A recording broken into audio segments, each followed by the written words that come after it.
Okay, and we should be live. So, how's everybody doing tonight? We got Shellback and Ken fighting over first post over here. So I don't know. You guys can fight that out in the chat and let me know who wins. Hope everybody's doing good tonight. I am Game Master Roger tonight, joined again by Jason to my right, well, my left, your right. Below me is Decado, per usual. And joining us for the first time is Death Angel's Shadow, also known as Jeff. How's it going, everybody? We're not sure which one's his real name and which one's his online alias, but, you know. But, yeah, so tonight we're going to talk about sci-fi games, science fiction stuff. And we started talking about some of that earlier in the day and just before we came on, and it was interesting. So we're definitely going to have some fights live on stream here because these guys are wrong about a lot of things. Let me tell you. So yes, they are. Yeah. First, so I wanted to do an episode on science fiction games because I really like to run stuff that's in the sci-fi genre. I mean, I like the post-apocalyptic stuff, space games, supers, all sorts of that stuff. So I really get into that, and a lot of people like to just play, the traditional kind of fantasy games and stuff. And that's okay, but try and branch out once in a while, maybe, but no, but I really like the different genres and stuff that are out there. And we just started running some supers games, or at least one supers game, and then I'm going to run another one, hopefully starting in a couple weeks. And there's a whole list of those that I'd like to run too, but I want to note that there are some games that skirt the line, I think, or that just dip their toes into sci-fi, and we'll probably mention those. A great example is like Hyperborea. Like, I don't consider that a science fiction game. I mean, I think it's a fantasy. Arduin? Yeah, but I don't even think it's hard. Like, they don't dive into the science fiction like a whole lot. Maybe you'll find a ray gun here and there, or you'll find like some Martians running around or something, but yeah, I mean, there's more involved things, but like it's rare, and it's as much as you want or don't want in your game. You can sure totally ratchet up. That's Arduin too. Yeah, Yeah, and Arduin, two skeletons, but they don't have to be in there to, it's right. not necessary to have them in there. Well, I think things like Arduin is, they're, just it's wide open, like anything can show up, and there's guys with ray guns, like on the cover and stuff. I think with some of that stuff. So, I guess that's good. I guess all that's considered sci-fi, right? I mean, I wouldn't consider Dungeons and Dragons sci-fi or Castles and Crusades. No, that's fantasy. Yes, fantasy, and obviously D&D, has some modules and things that have that sort of aspect to it, but nothing crazy. So those are all great games. I just don't know if they're going to come up a whole lot. So I figured that we go through by genre, and I sort of tried to separate that, but as you guys will see, there's some debate blurry. On what. yeah, lines get blurred really, really quick. Right. Especially, so like my first one on the list is post-apocalyptic. Okay. Right, which is let's do that. Yeah, I think it's a great place to start. Right, so I have ran a handful of post-apocalyptic games. Mutant Year Zero. That's a great one. That's on the that's on the Mutant Year Zero system or the Year Zero engine. Is that what it's called? Yeah, that was the Where it started. original, right? Yeah, the OG, Yep. the one that started it. I ran Dungeon Crawl Classics, the American Survival Guide, for I don't know, a couple of years. I think at least. Yeah, there you go. That was and that was really fun. And that's more of like a gonzo post-apocalyptic than like a realistic. And not in a Like, and it's not a bad term, right? Mm-mm. No, I don't think it is. 'Cause Somebody was saying that gonzo was a bad term. It's got a lot of it's had a lot of negative connotations. But And DCC and its spin-offs or whatever you want to call them are gonzo and openly Yeah. so. Yeah. You know what you're getting Right. into. they when you embrace play it. those. Yeah. Unabashedly. Yeah, and I don't think it's necessarily a bad thing. I just don't think the swinginess of any DCC based game, it kind of puts me away. Puts me out of like running a long campaign with it, Yeah. because the magic system gets out of control, and that's like a real issue. With some of that stuff. I'll So that was find my out what- issue. Yeah. Yeah, go I'll ahead, I was gonna say I'll find out as soon as I jumped in on that Lankmar closeout thing that Yeah, Hitman's doing, and I don't actually have a hardcover book for DCC, so I'm like, all right, go ahead and throw that in. They got Yeah. $80 plus the Bunch of $40 stuff, for the humble bundle. the So- Lonkmar stuff I think is fantastic. Yeah. I think it's really well written, and there's a lot of like charts and things in there. They have a calendar in there that I use in my game. Spoilers, that's where I stole our calendar from. The day of the wilted rat or Yeah. whatever. Yes. It's a good day for scratching your ass. Well, What? Yeah.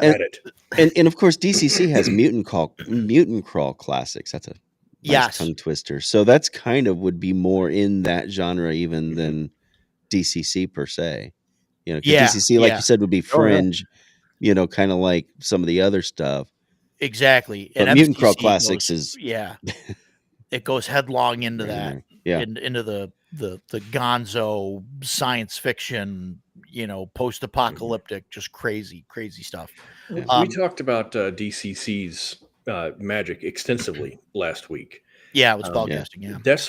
That was one of the things when we were playing the Un-America campaign, and that was the first campaign that I played with you, Roger.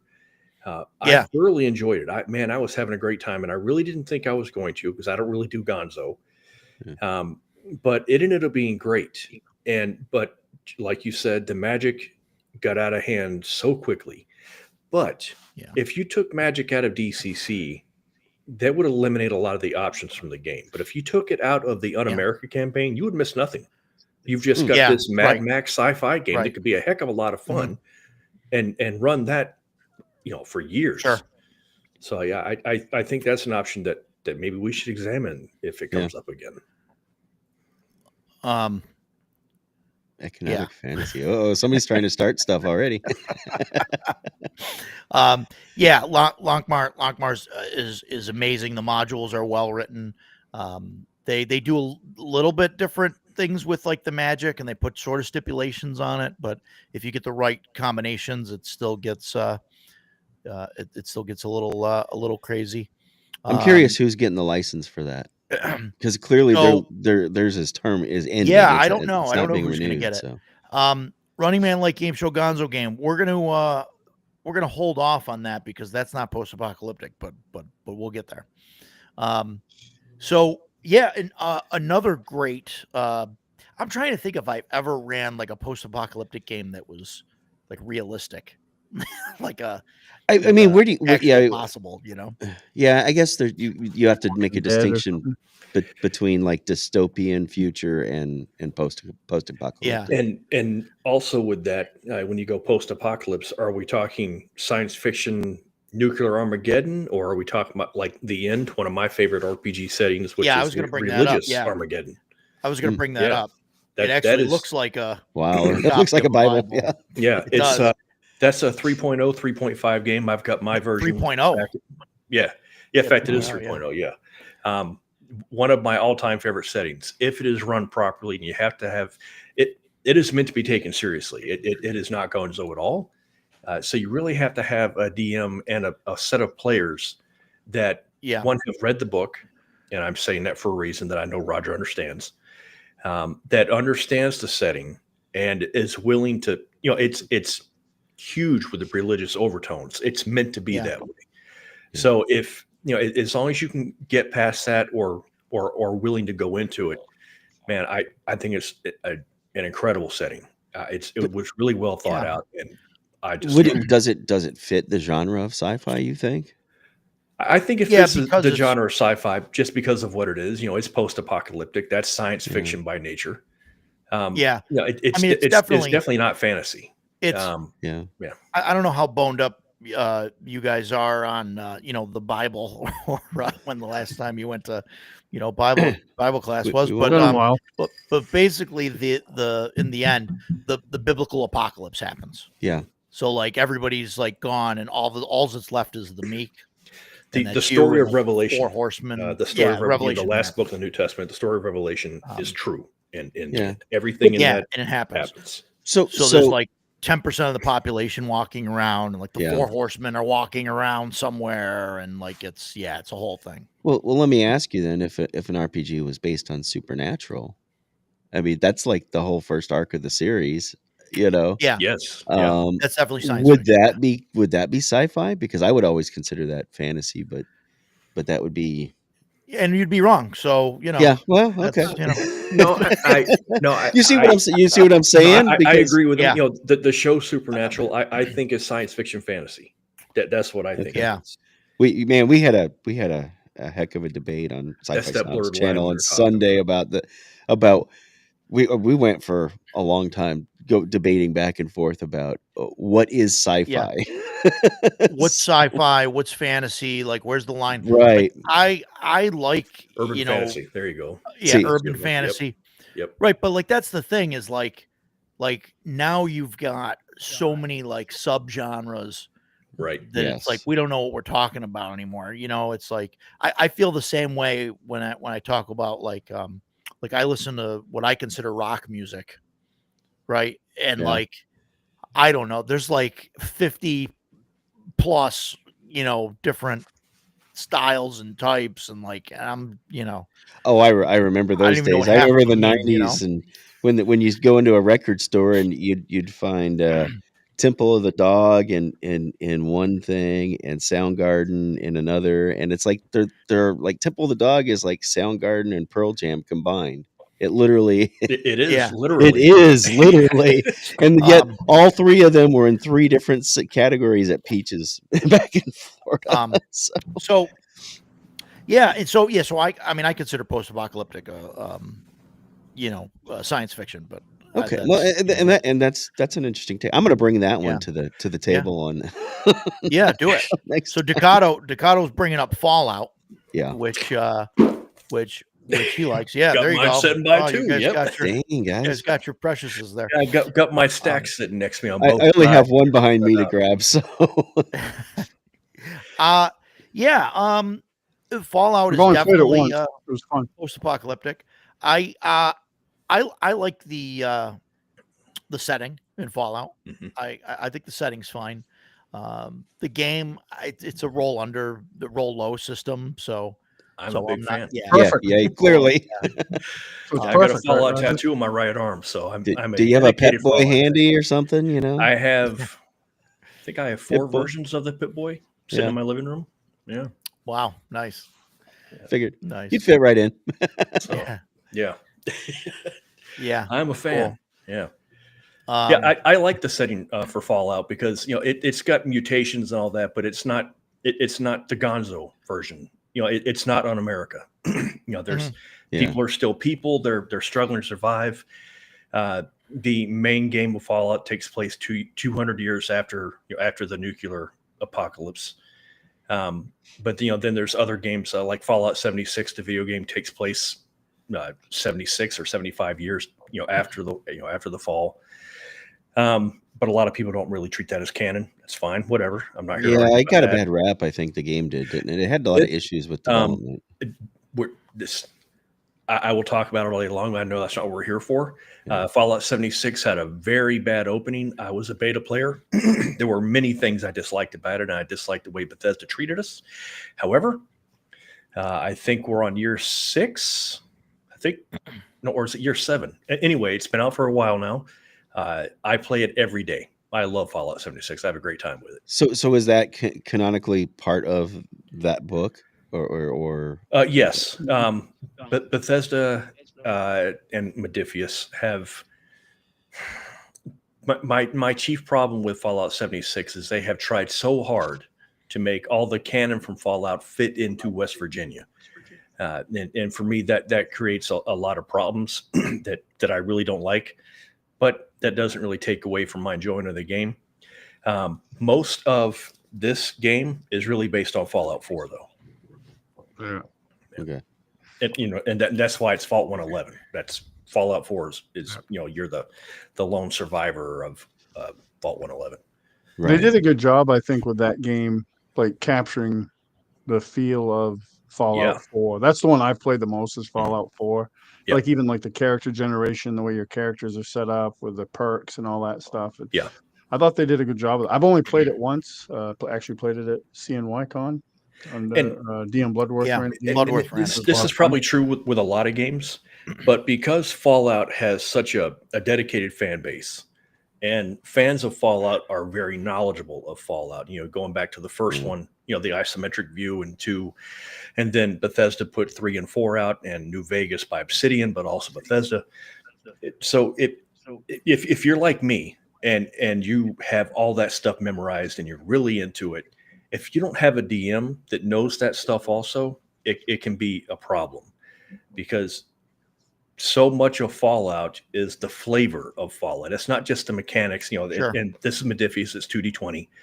So it's the flavor of Fallout that really needs to be present in the game. Otherwise, you're playing random sci-fi RPG. Yeah, it's just a post-apocalyptic type of thing or whatever. Right. Yeah, which is why I don't run it. I don't feel like I'm right. well-versed enough And it's run it, and I can tolerate a lot of things that this doesn't really fit right. But if you got something like Fallout and Roger was just running as like a random sci-fi RPG, I would be sitting there glaring at him the whole night. Yeah, no, and then that's what would happen. That doesn't happen. That's not what this is for. That's why I don't run that. That's why I don't run Warhammer.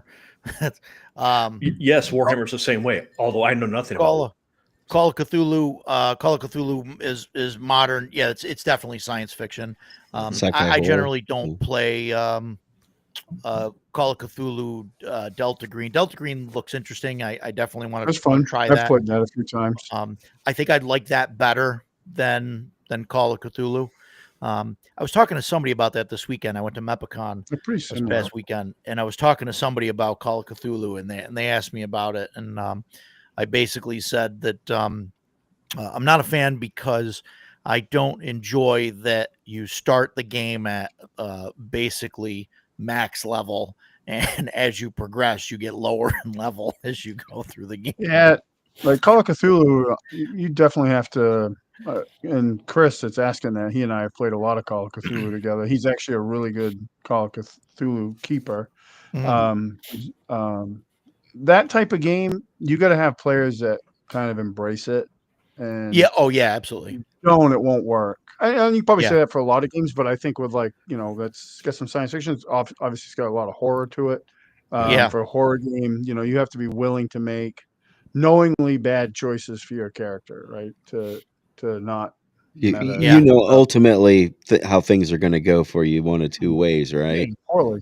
Poorly. It's Call of Cthulhu. It's going to end badly. But I will say, not to get too far off the track, Chris and I played in a Call of Cthulhu game during COVID mass that was run by somebody else, and hands down probably the best campaign I've ever been a player in. It was just awesome. Yeah. we had a awesome did you play time for one year. character throughout the entire campaign, or did you have to I don't quite. I know I went through a couple characters. I had 2 characters for that campaign. One of them, the first one, sacrificed himself to save the rest of the team and got a really cool death scene, and then kind of became a reoccurring villain that everybody was very afraid of. And my second character, I made it through, but then it ended in Cthulhu fashion. And I think we all had 2 characters. I don't remember now. Might have to look at my notebook. Yeah. At least at one point in the game, you had 2 characters. Oh yeah, for sure. Hey, Joe. I think we've had one Call of Cthulhu game, just a one shot that Chris actually ran for us, where characters actually made it out okay at the end. Usually it's either madness or the world's over. Yeah, Chthonic Musings. Just by his Yeah, name he's alone, we absolutely know right. he knows what he's talking about. Oh yeah, But Yeah. yeah, horror games in general need strong player behind. Yeah, Yeah, absolutely. they do. Absolutely. Yep. Planet of the Apes RPG. I saw that when it was advertised or announced. Or I don't remember. Was that is that a on Kickstarter? or something? Was at one point. Yeah, I think I passed on it. I don't remember what the system is, but yeah, I'm definitely going to keep an eye on that and see if it drops at some point. yeah. I think Planet of the Apes is the next movie night they're doing on Snop's channel. So Oh, nice. yeah, and the 68 or 67 version, not The old ones. not the new one. Oh yeah. No, those Yeah, were awesome. Those yeah. were awesome. The Yeah. new I can ones remember I could never get into. The CGI just kind of when Yeah. I was a kid, Um, like they'd show those, and there was like these like late night showings. Mhm. And I remember staying up with my mom actually, and we watched all of them. They showed one every night of the week. We got to watch them all. That was fun. they were awesome. Yeah. Yeah. And we were debating about whether that was sci-fi, and we kind of came to the conclusion that it kind of was, but Yeah, It's Planet of the sci-fi, Apes, yeah. Totally sci-fi. I mean Sci-fi. because they're they're It's basically going sci-fi, into the future. Yeah, Sci-fi, post-apocalyptic, far future. I mean, Absolutely. it's at least definitely post-apocalyptic sci-fi, for humanity's perspective, right? you know. Yeah, Humans Yeah. didn't fare so well. yeah. There's space Nope, that was travel. good. Those You know, damn there's dirty apes. yeah. Yeah. Car Wars. That's a game. Is that's not an I RPG? remember Is that. it? It's Yeah. an RPG. Yeah, I think it is. Yeah. Is it an Yeah. RPG? Was that a GURP? I played it in high school, man. That was a lot of fun. Yeah, Was I that loved GURPS? Star Wars. Was that a GURPS system? No, it was its own thing. All I can honestly remember from Car Wars is that you wanted a station wagon because a station wagon had a massive engine and tons of cargo space, so you could just weapons everywhere on a station wagon. Yeah. Yeah, that yeah. makes Car sense. Wars is great though. Yeah, I had a lot of friends that played it. I never played it. So loved I've it. heard of it. I've never played it. Matt, I think that's I think you're just too young to appreciate yeah. the better. It's a practical. Old You ones. can't beat practical effects, man. Come on. But Okay, yeah. So Steve Jacking Game's board game, its own thing. Yeah, okay. And there's a GURPS version. Okay, too. okay. Because I've seen the board game and that, and I didn't know. Well, GURPS kind of dipped their toe into Wow. everything at one point, didn't they? Only nearly. Nearly. Only nearly, yeah. Some of us have made it over that hill. Yeah, someone has gone over that bridge. The last post-apocalyptic there we Look at go. that. Tongue Post-apocalyptic twister, book yeah. that I've got in my pile here that I kind of wanted to showcase is this guy here. And this Yep, is yep. this is Oh, I've heard of that. Neon Lords of the Toxic Wasteland. It's sort of based on like basic BX type of system, and it's just all like heavy metal, Sega Genesis, Yeah, post-apocalypse. it's a very mean-spirited Teenage Mutant Ninja Turtles.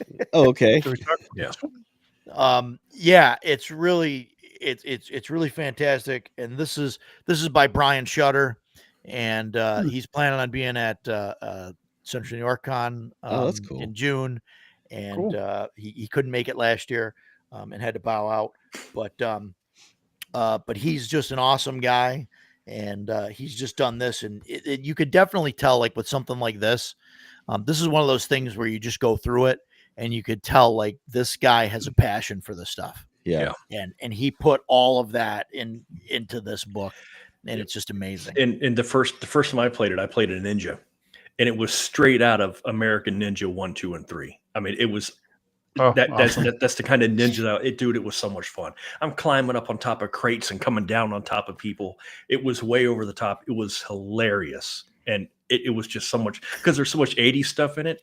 And if you're in the right age to have lived through the 80s, you're like, I know what you're doing there. I get this. It was a lot of fun. Yeah. Yeah. That sounds kind of cool.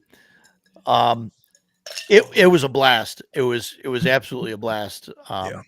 Playing with especially with Brian Shutter, Playing with Brian, running it. Yeah. It just he's super passionate about it. And at Page this year, he was there. He had a booth, and he had Techno Destruction from Guar at his booth. I don't know if he's like buddies with the guy or whatever, but he was there, and he had like the big cool. arm wrench thing, and was like, I got my picture taken with like my head inside the wrench and stuff, and all of that crazy. I was there for it too, and I'm not a Guar kind of guy. You know, they're too over the top for me. So I was like, yeah, I'll take the photo, man. Yeah, nice to meet you, dude. You know, and that is not meant to be any disrespect to the guy. Yeah. But I was just like, I have no idea who this guy is, man. I felt bad about it. So, but he was super cool. He was friendly to everybody because, you know, everybody knows who he is. So he was really cool. Yeah, very nice. Gore is one of those shows that if you go to a concert, that's the only time you really wear white, because you want to wear the marks. All the stuff. Yeah. Yeah. It's a badge. Numenera, I wanted to like the Cipher system. I like the core of it. The base of it is I think great. I think Monty Cook is a great game designer. And I've got a ton of books, Cipher system books, but I don't know, the system's just not for me. It's not for me. Yeah. It gets way out of control in a hurry, and everybody's got a different kind of gimmick and system that they're kind of playing to their own abilities and stuff, and it's just too much to keep track of. The splat books are fantastic. What's that? Is that the same system they did Old Gods of Appalachia with? I believe so. Yeah, I've played that once. Have you? And yeah, the setting is awesome. And but my thought with like a lot of games like that, not to get too off track, but I could do the same thing with like a Call of Cthulhu engine or Vaesen or something like that. It's the same thing. Like I played Candela Obscura. I had a great time. We played like 4 sessions. My great time had nothing to do with the system we were playing. It was because of the lady that was running the game for us. She was awesome and put together a great mystery for us to solve. And but my whole time I was like, we could do this with Vaesen or Call of Cthulhu. Yeah, right. This game. Yeah, I agree with Shellback and Chris. Super awesome setting. When I first picked it up, I was immediately drawn into the setting. 8,000 years into the future, humanity has risen and fallen dozens of times. You know, there are miles of ruins that you are living on top of. And it's awesome. You're a guy or a girl that goes down and looks for stuff. And I thought, wow, that is super cool. And then I start reading the rule set, and I'm like, oh, for God's sake! As soon as they talk about the players or narrating the action, I'm out. I want to be an actor on the stage. I don't want to have to be the storyteller. And the whole thing was, like when you make your character, you're not Joe, the first level fighter. I'm Joe, the walker that jacks, and I'm like, oh, okay, this is needlessly complicated. 5-page backstories and everything. And I'm just like, this isn't for me. But it's just like they said, the setting, man, so cool. I just wish that the rule set had been better. But like Takado said, I can take that cool setting and I can put it in Vaesen, I can put it in Fallout, I can put it in any system I want.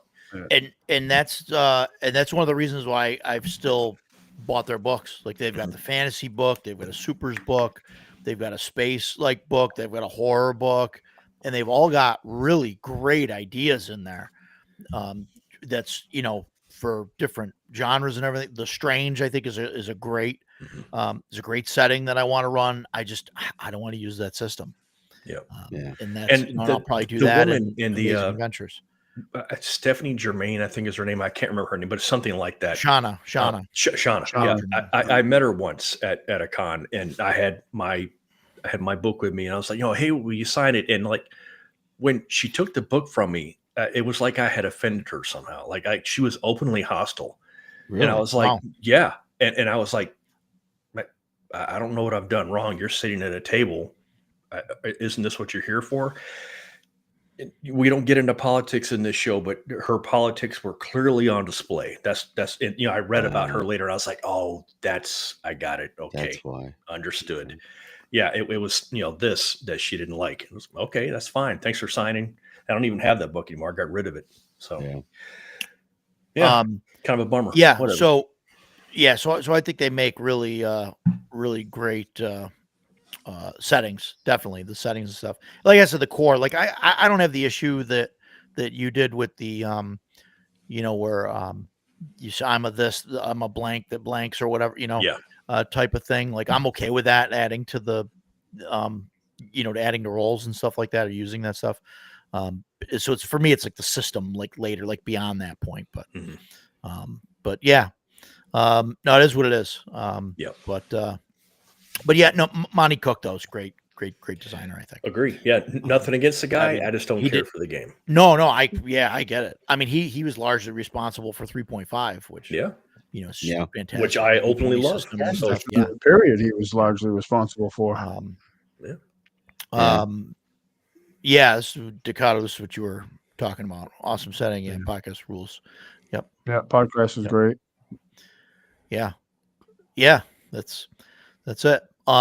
So and I started listening to the podcast, and I kind of on and off, and then it petered out, but I should get back to it.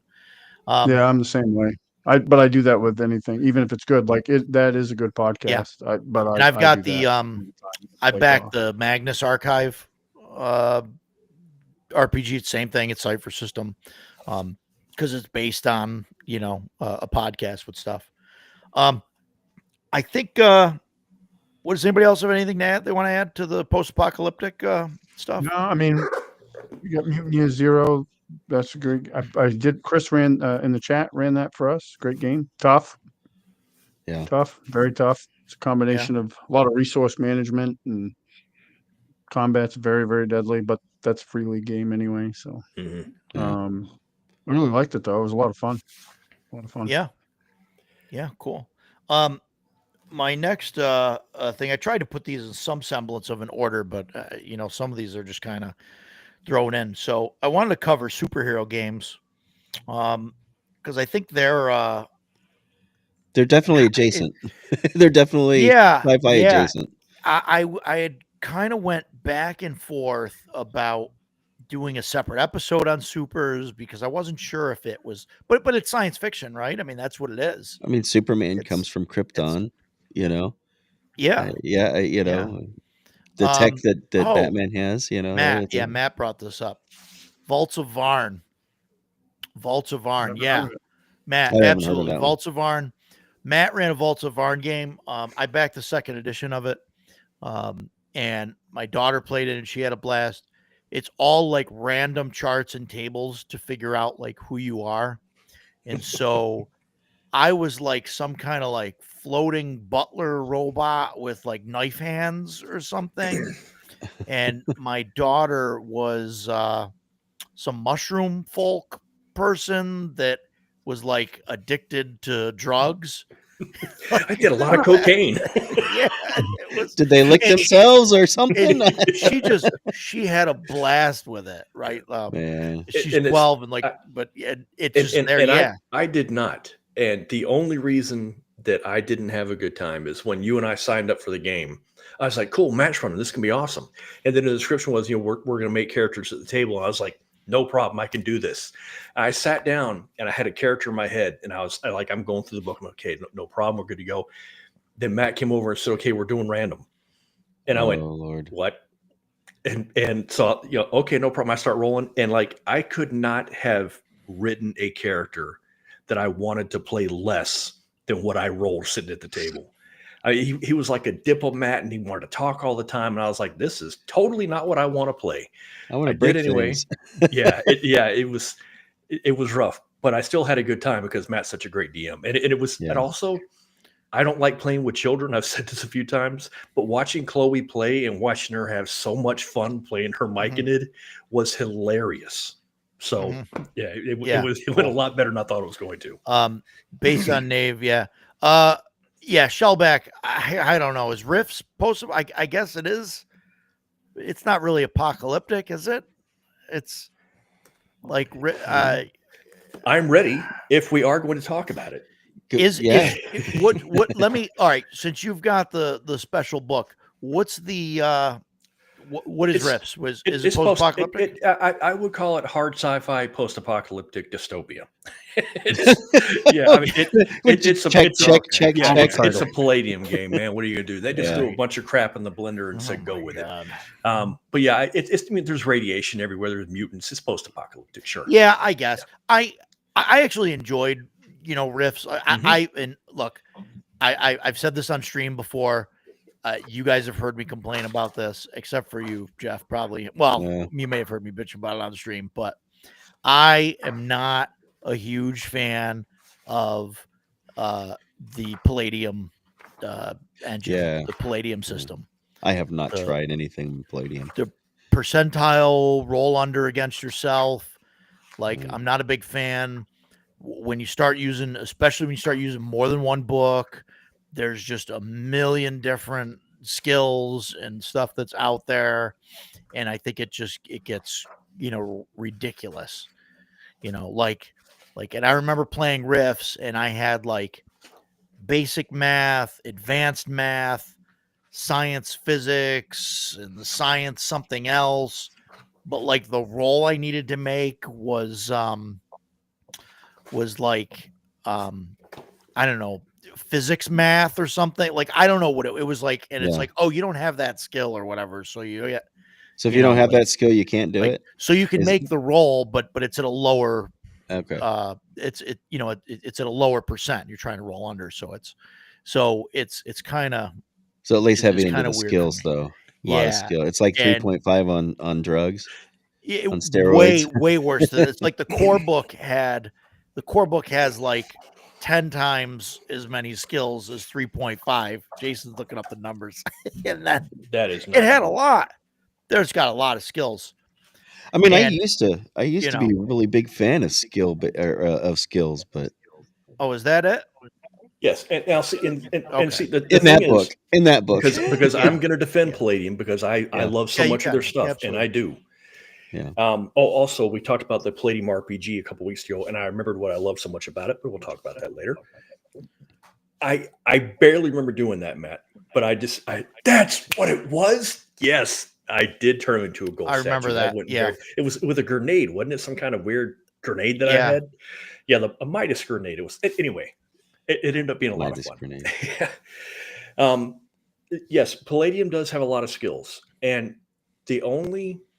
honestly, the only thing that I dislike about Palladium is character creation, because there are so many skills that it will. We played Heroes Unlimited, which we will get to. In fact, we were just about to talk about that. Yeah, and I spent all day making my character. They don't have packages or anything like that where you there's NPCs and there's tons of stuff you can find online that'll make everything easier. But I'm so anal about my characters. Yeah, I'm okay, I've got to, because I've got a dude in my head and I'm going to make them exactly how I want them. But that's one of the things that I really like about Palladium is that there are so many things. You will never have two guys sitting at a table together that are playing the same character. They can be the same class. If you're playing 3.5 and you got two guys playing a ranger, they're going to be playing the same character. Yeah, right. Whether they like it or not, that's what's going to happen. One of them might use a bow, one of them might use a sword, but they're going to have the same skill set. In Palladium, you can have one guy playing a spy and another guy playing a spy, and they will be completely different. And I think it's great. And once you get that skill selection down, and once you're used to the system, it really flows. And Roger doesn't like it, and he'll give you a laundry list of reasons why he doesn't like it. It's true.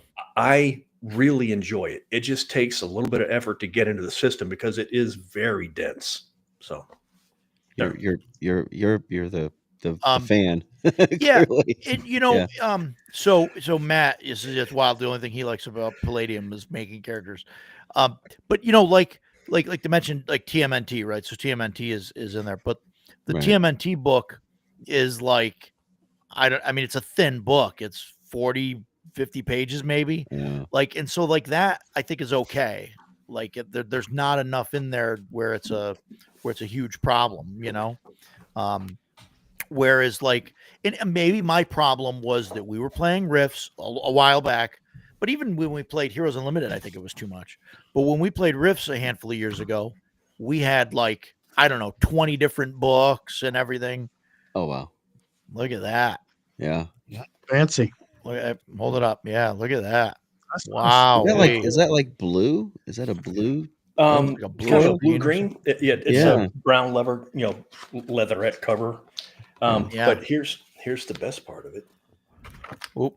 Let me Oh wow. oh, there you go. Signatures and numbered. Numbered. Huh? Yeah. Look at that. Yeah, Palladium was having a lot of monetary troubles some time ago. One of their business partners embezzled them, like robbed them of $300,000 and completely sank the company. So they had a huge fire sale. It was basically just give us money for anything, and we'll give you whatever you want. So I got everything I have, I got from that. So yeah, and I've met most of the guys at different times. They're all very cool. Anyway, there you go. Hey, Shellback, there's 3 other people here. So There you go.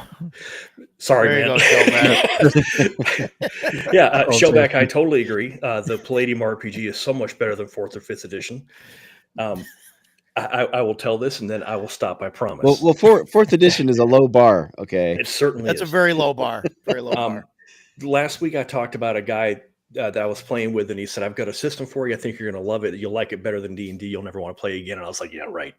He showed me Palladium, and I took the book back to the barracks room that night, and I was reading through it, and I started looking at the different classes. The thing that made me love Palladium straight away was there are 2 classes that can use the longbow: the longbowman and the ranger. Fighters can't use it. Druids can't use it. Monks can't use it. It's a specialized weapon that takes years of training. And I was like, this is the game for me. Love it. And then after that, I was just like, this one thing after another that I liked about it.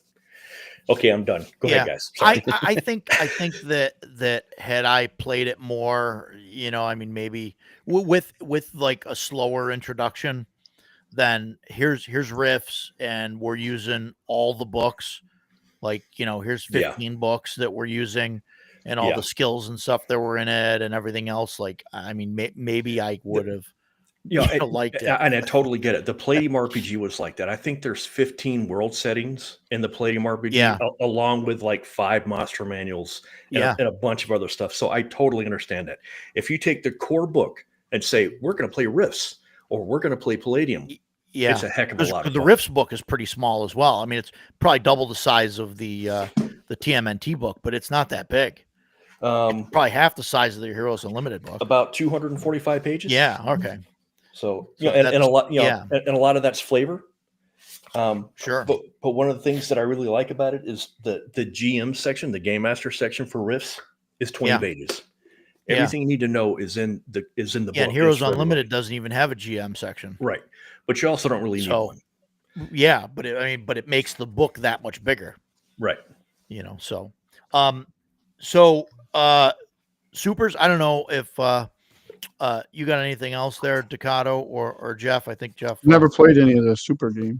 Never played them. You never played any super games? I haven't either.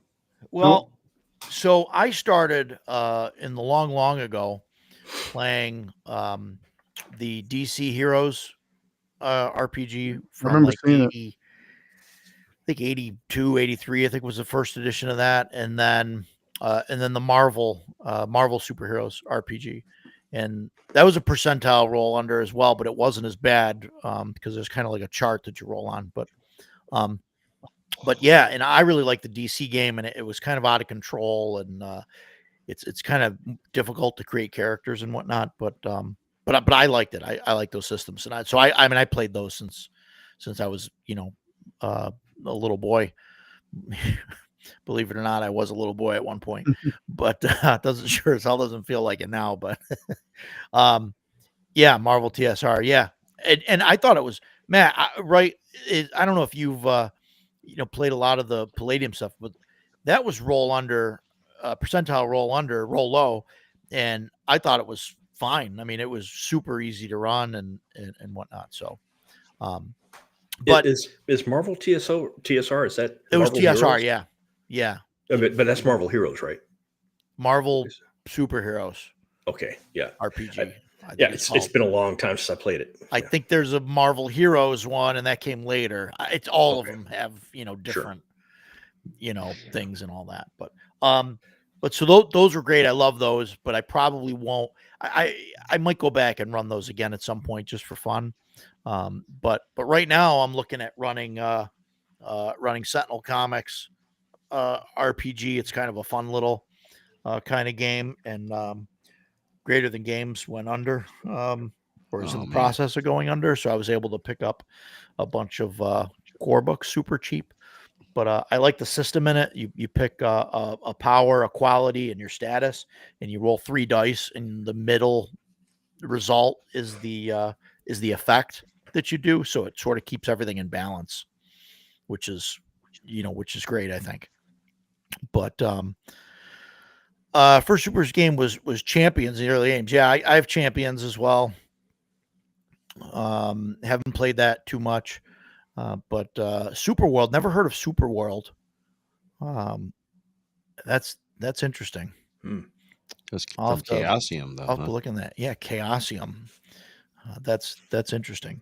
And then I got this too, and this is crazy. I don't even know if Jason's seen this yet, but this is Evolved, and this is a DCC based superheroes game. Oh boy, that has a time travel Here element. we go.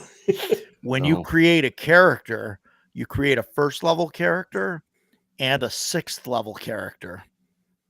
Because remember, you only go up to 10th level, right, in DCC. So you create a first level character, and they're in 1 year, and then like 15 years later or whatever, your 6th level character.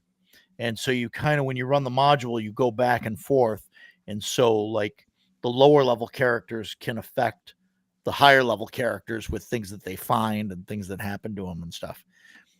I don't know. It's interesting. I think it'd be hard to run, but I'm interested in keeping up with all that stuff. Sounds like it would be. Yeah. So your powers never change. Just like get more hit points as you level up, or no. So the powers change because you make your 6th level character, and so things are different. You like roll on. There's like some charts to like do like a quick level up from the 1st level to the 6th level guy, and 15 years for 5 levels must be CNC. only 15 years. That's kind of short, isn't it? And so I think, but then like your choices, like as a low level character, they kind of influence what happens down the road. It might not be 15 years. It might only be 10 years. I'm not sure, but that sounds intriguing to me. But the reason that we can't do time travel is everything I do changes my future self. There's no solid. God, I'm making a terrible DC movie now. So yeah, it sounds interesting. I would check it out, but I wouldn't be like, let's play this game. No, it's 25 years. It's 2026 and 2051. Okay. So it's 25 years. So exactly on par with CNC. No, I don't know. So I think sounds good. Could I go back in time and stop me from marrying my ex-wife? Is that possible? Or I don't know. I don't know. 6th level me just live with regret for we'll all have that to, time. We'll have to make some rolls on that. I don't know. No, I'm sorry. I really was not kidding. Can your 6th level person affect the choices that your 1st level person makes? I don't know. I think so. I think there's a way to do it.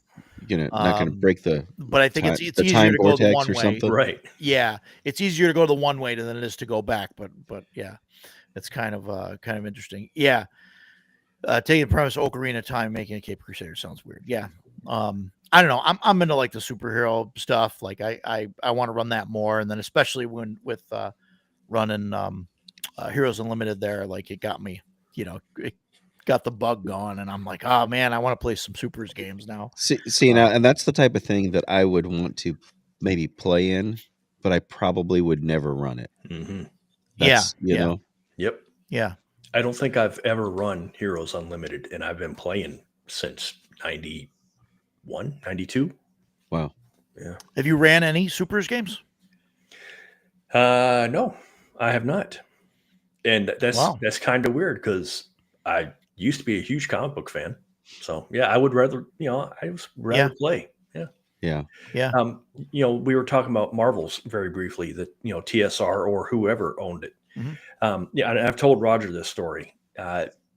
People don't typically like it when I play superheroes sometimes because like in the Marvel, I'm playing the Punisher.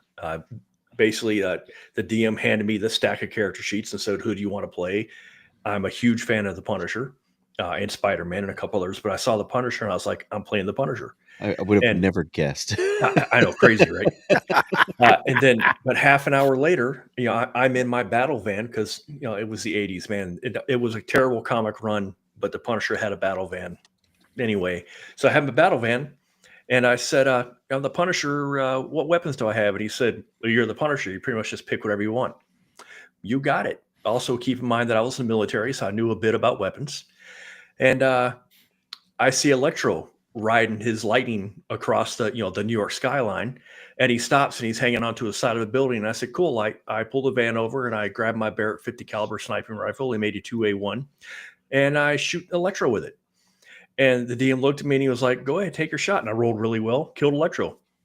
Just like that. Job done. A couple days later, I get into a fight with Tombstone, and I filled him full of lead too. Blew his head clean off with a shotgun.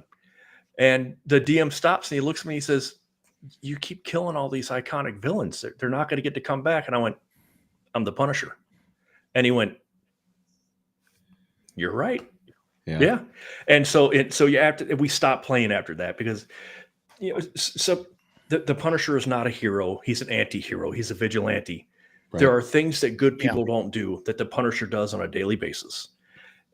But if I'm going to play a superhero game where I'm allowed to play the Punisher, I am going to play the Punisher, and I'm going to be playing the Garth Ennis version of the Punisher. Not the Ramada Jr. the modern version of it where let's not even talk yes. I've heard the Punisher's not a ninja. He hates ninjas. He would never be a ninja. Anyway, but that was the problem with the Marvel hero is, he wants me to play somebody moral like Spider-Man. I'm playing the Punisher and I'm going to play him the way he's supposed to be played. So they don't really match up that well. Yeah. Anyway. Yeah. What Decado, about you, Decado?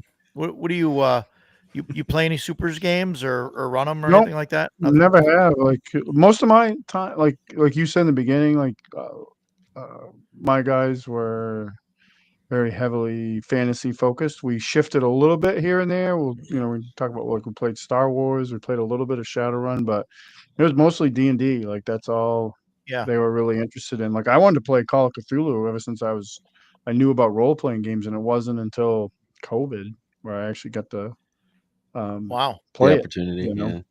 Yeah, because nobody, they just weren't interested. See, I'm just now getting into the idea of Call of Cthulhu. I bought complete works of Lovecraft and stuff like that. So I haven't got any of the games yet, but I don't know if we're going to talk about that as a separate topic yet or what. But we'll get to. I guess we could probably move on from the supers. I guess especially after I have never after gotten this comment. Yeah. Yeah. Okay. Where's the block button? So I've got Far Future and Cyberpunk are my next two, and there's some debate. Far future or near future?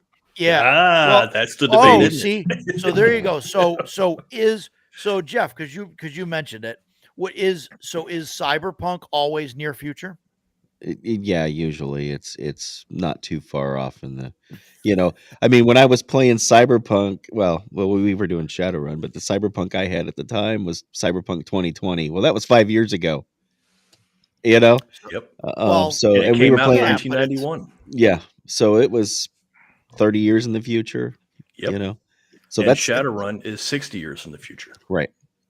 And okay. Shadowrun was our jam. Yes, Yeah, I'm with yeah, you on that. everybody I love that setting. we took a lot of the stuff, a lot of the cyberpunk material, the cyberpunk 2020 material, and threw it into Shadowrun because Mhm. it fits. I mean, it's just Sure. it's Yeah, what it- they're close cousins. yeah, Those two systems. yeah. Yeah, We and we we Night played that. City fits perfectly Yeah, into Shadowrun, and you can take Shadowrun Seattle and put it in the cyberpunk right. setting. It fits just fine. As long as you've got a dystopian, dark, oppressive kind of thing, you're playing Shadowrun, or Yeah, the you're playing a sprawl. You cyberpunk kind you of need thing. the Yes, sprawl. that's Yeah. right. The sprawl. Yep. Yeah, yeah. So this was mentioned way earlier. I was trying to find the I want that the book. post here for it, but here we go. Chthonic Oh man, I Musings. missed my book. I I missed my wanted to talk 2020 book. about X-Crawl Classics, which is the DCC sort of Running Man Shadowrun. game show Is it? uh, Is it really? I game hadn't show tried it. thing. Okay. So that's the cool edition. So this is like the future of like the fantasy world future, which I guess is sort of the same thing as Shadowrun, right? Is Magic that Punk.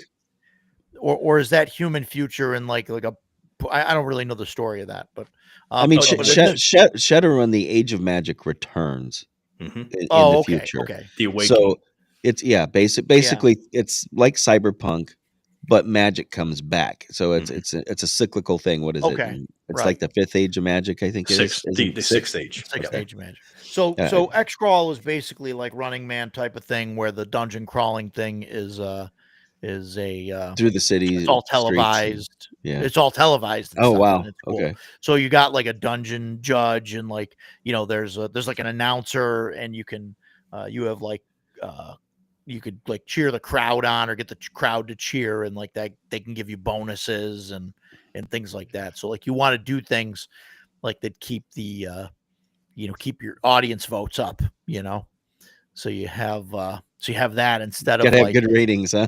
yeah, so you really want to like get into like doing some crazy stuff and like the way describing like how you're killing somebody or how you're doing stuff to make to make a show of it, because you're trying to get the audience amped up and stuff about it. But that's on my list to run. Again, I think the magic is going to be a little crazy in there. It is kind of a gonzo thing, so I I'm all I never for it. yeah, I never I wouldn't consider like Shadowrun to be Gonzo. I Mm-mm. don't think because No, it, no, Not at no, all. no. it's Much all more serious. yeah, it's like okay, so these the CEOs of these evil corporations, well, they're really dragons, and they revert back to what Yeah. their lineage form is, but that's how they explain it, and the thugs that are out there, they're orcs and so Yeah, and I don't know too much about Shadowrun. I've never really played it. I've always seen it as like a full mix of like the yeah, it's cyberpunk magic punk. It's magic and punk. magic, yeah, Mhm. and fantasy and all of that. And so I was never really into it. But it's weird because I like the genre crossover and like mixing, Yeah. just not something that's I don't know the way they do it where everything's just kind of there. I don't know. I I'd mean, rather like we played the people hell out of come it in the through different 90s. portals or Oh, something yeah. and meet up. But that's something that I know Jason and Jeff, you guys have played a lot of. Yeah. So and Decado, I don't know what your experience is with what are we talking about? I played Shadowrun a little bit. Shadowrun? Shadowrun. Yeah, I liked. We Yeah. struggled with the system, but like the setting is probably one of the best settings ever. I love how they did Yeah. the setting. I'm really tempted to buy that book that Jason held up. It's funny that you say those exact words, Decado. I have talked to a lot of people about Shadowrun, and almost to the last, they have said, "Man, the setting is so cool, but God, the rules are such a pain in the Yeah. ass." Totally agree. If you've never played Shadowrun and you're interested in picking it up, you give it a try. Get 4th edition. First and second, there's a lot of problems. As much as that was what I started playing with 1st and 2nd edition in That's what I did too. 1992. Yeah, that's And, what I and, I, played. and I loved it. It was great, but it certainly had its share of problems. Third just never really landed with me, and it didn't last very long. It was kind of like 4th edition with Dungeons and Dragons. And then 4th edition came out, and 4th coincided with the anniversary edition. Super clean rules, very good production value, and boy, I just loved it. Okay. Stay away from 5th edition. After, oh man, let's see. It wasn't Catalyst. WizKids. WizKids bought Shadowrun. I can't remember if it was. I think WizKids produced 4th edition, and it was good. But then Topps bought WizKids and handed Shadowrun over to Catalyst Games. And the second Catalyst Games got a hold of Shadowrun, they just took a big steaming pile on it and then just left it to its own devices. I barely even recognize the game anymore, and I do not enjoy 5th edition at all. Or I think 6th is the latest, and I don't like it either. Yeah, certainly. First had a pile of issues. I am not trying to say it didn't, but second, I feel like second cleaned up a lot of the issues from first. Like I said, got to share issues. Magic was terrible. The Matrix was so undefined that it was ill-defined. Yeah, So the group I had played with, yeah, the game master basically ran the Matrix stuff. Like they right. didn't do anything with it. Right. The- A Look, decker, like, we don't. They knew how to. They knew the game, and they were like, "Yeah, we have no idea how that works." right. Like, The we can't the, figure the it out. decker player character was terrible in the early editions. So a decker is a great NPC. Okay, we're gonna have him go to the Matrix and turn Yeah. the alarm off. No problem. He takes care of it for you, and he's in and out in a flash because it's speed of thought. But as a player, oh, terrible. See, and I always like playing an Where was elven. fourth in I'm an the elven decker. So, What was that, Takato? Where was 4th in the timeline? Like, did it line up with like where they were in 2nd edition? Yeah, or- the way Shadowrun works is it is 60 years in the future, because the first edition came out in 91, I think, and took place in 2050. So it's 60 Yeah. years in the future, and that is something that was really good about Shadowrun. No matter what year it was when this edition came out, it was 60 years in the future. So Yeah. if you're playing if you're playing 2nd edition and it came out in 1995, it took place in 2055. If you're playing 3rd edition and it took place in 2010, it's now 2070. So it's a very steady timeline, and if it happened in 1st edition, it stays on the lore. They didn't get rid of stuff. Now we don't like this. The lore stayed that way all the way through, and that's one of the things I really like about it. So if you're familiar with the stuff that happened in the earlier editions, it still applies in the latter editions. That's interesting. That's an interesting. I didn't realize they did that, where they just kept pushing the year and then kept the history and stuff. Yep. That's interesting. Yeah, I never really got into it. I knew some people that played it, and it just didn't. I don't know. It just never happened. Yeah. That was the 4th was by Catalyst, Jason. Yeah, that's what Shellback is saying. I guess it was. Yeah. Catalyst. Are you Catalyst sure made that it. Catalyst did 4th edition? I was certain that it was WizKids that did 4th. And unfortunately, I no longer have my books. I had to sell them after my I'm divorce. just looking at one on Amazon that popped up when I typed in 4th edition. Might not be the right one. It says Shadowrun 4th edition 20th anniversary core rulebook. And Catalyst it's Games. There you go. Catalyst Games. Yeah. Yep, I'm looking at it too. There you go. So maybe WizKids made 3rd. Maybe that's what it was. I had the 3rd edition book. I bought it, and then I don't know why I bought it. I bought it. I mean, I love the genre. I have a bunch of the novels like that they first released. I collected those, and great young adult science fiction. Really liked them. Yeah, liked them quite a bit. I love the setting, and it's somehow, I don't know this. I've had this told to me, but I don't understand. It's somehow like Earth Dawn is like its predecessor as far as timeline goes. I have a friend that ran. He's like that was his game for the longest time, and he was telling me how it all worked. And So Earth Dawn would have been the previous Age of Magic. yeah, I think so. Mhm. I'm not an expert, so if that's wrong, No, it I could think be that's wrong. right. Yeah, yeah. Yeah, that would make Earth Dawn. sense. Yeah, Earth Dawn was one of the FASA games, and it had a small following. It never really took off, but I thought it was pretty cool. Yeah, my friend that owns Crossroad Games, when he was a kid, he ran like an Earth Dawn campaign for years. He said Cool. it was his game. I still have the Sega Genesis game. I have a Genesis in my living room, and that is the only cartridge Oh, that I Freaking have. game. So I Nice. had a roommate, my buddy Dave, that I still game with to this day.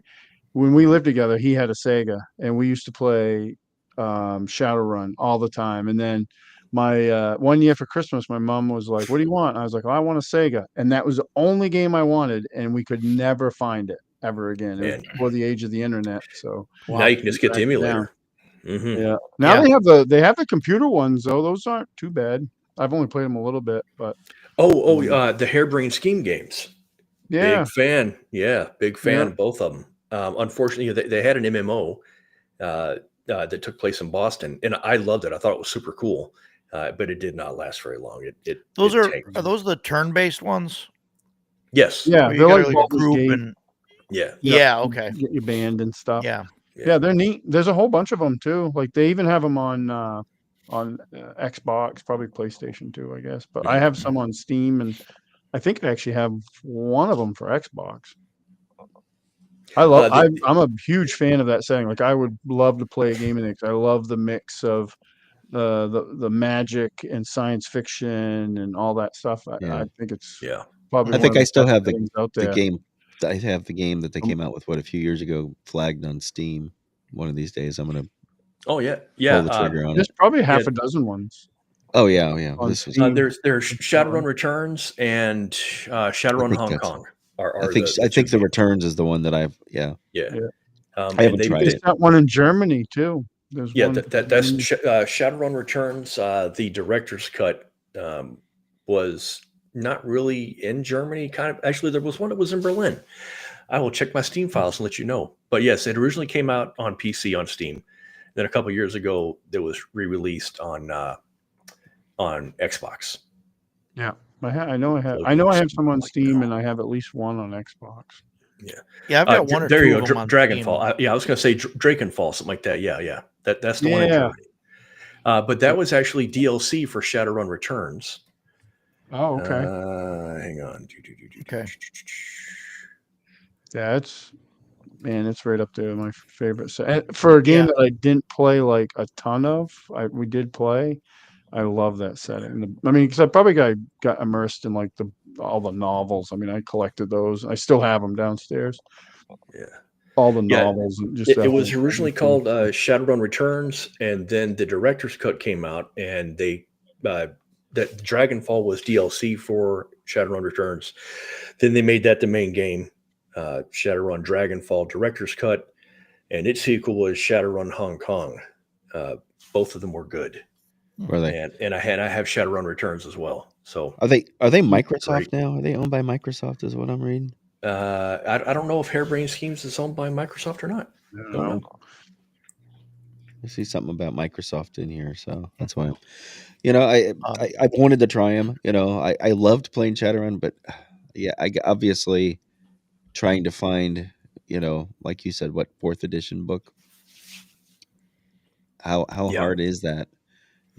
Or even I was looking on Noble Knights. You can get the softback for $20. If you want the hardback, which is of course what I want, it's $7,500 depending on what you want. I just found one on Amazon for like 38. I think it's the 4th edition.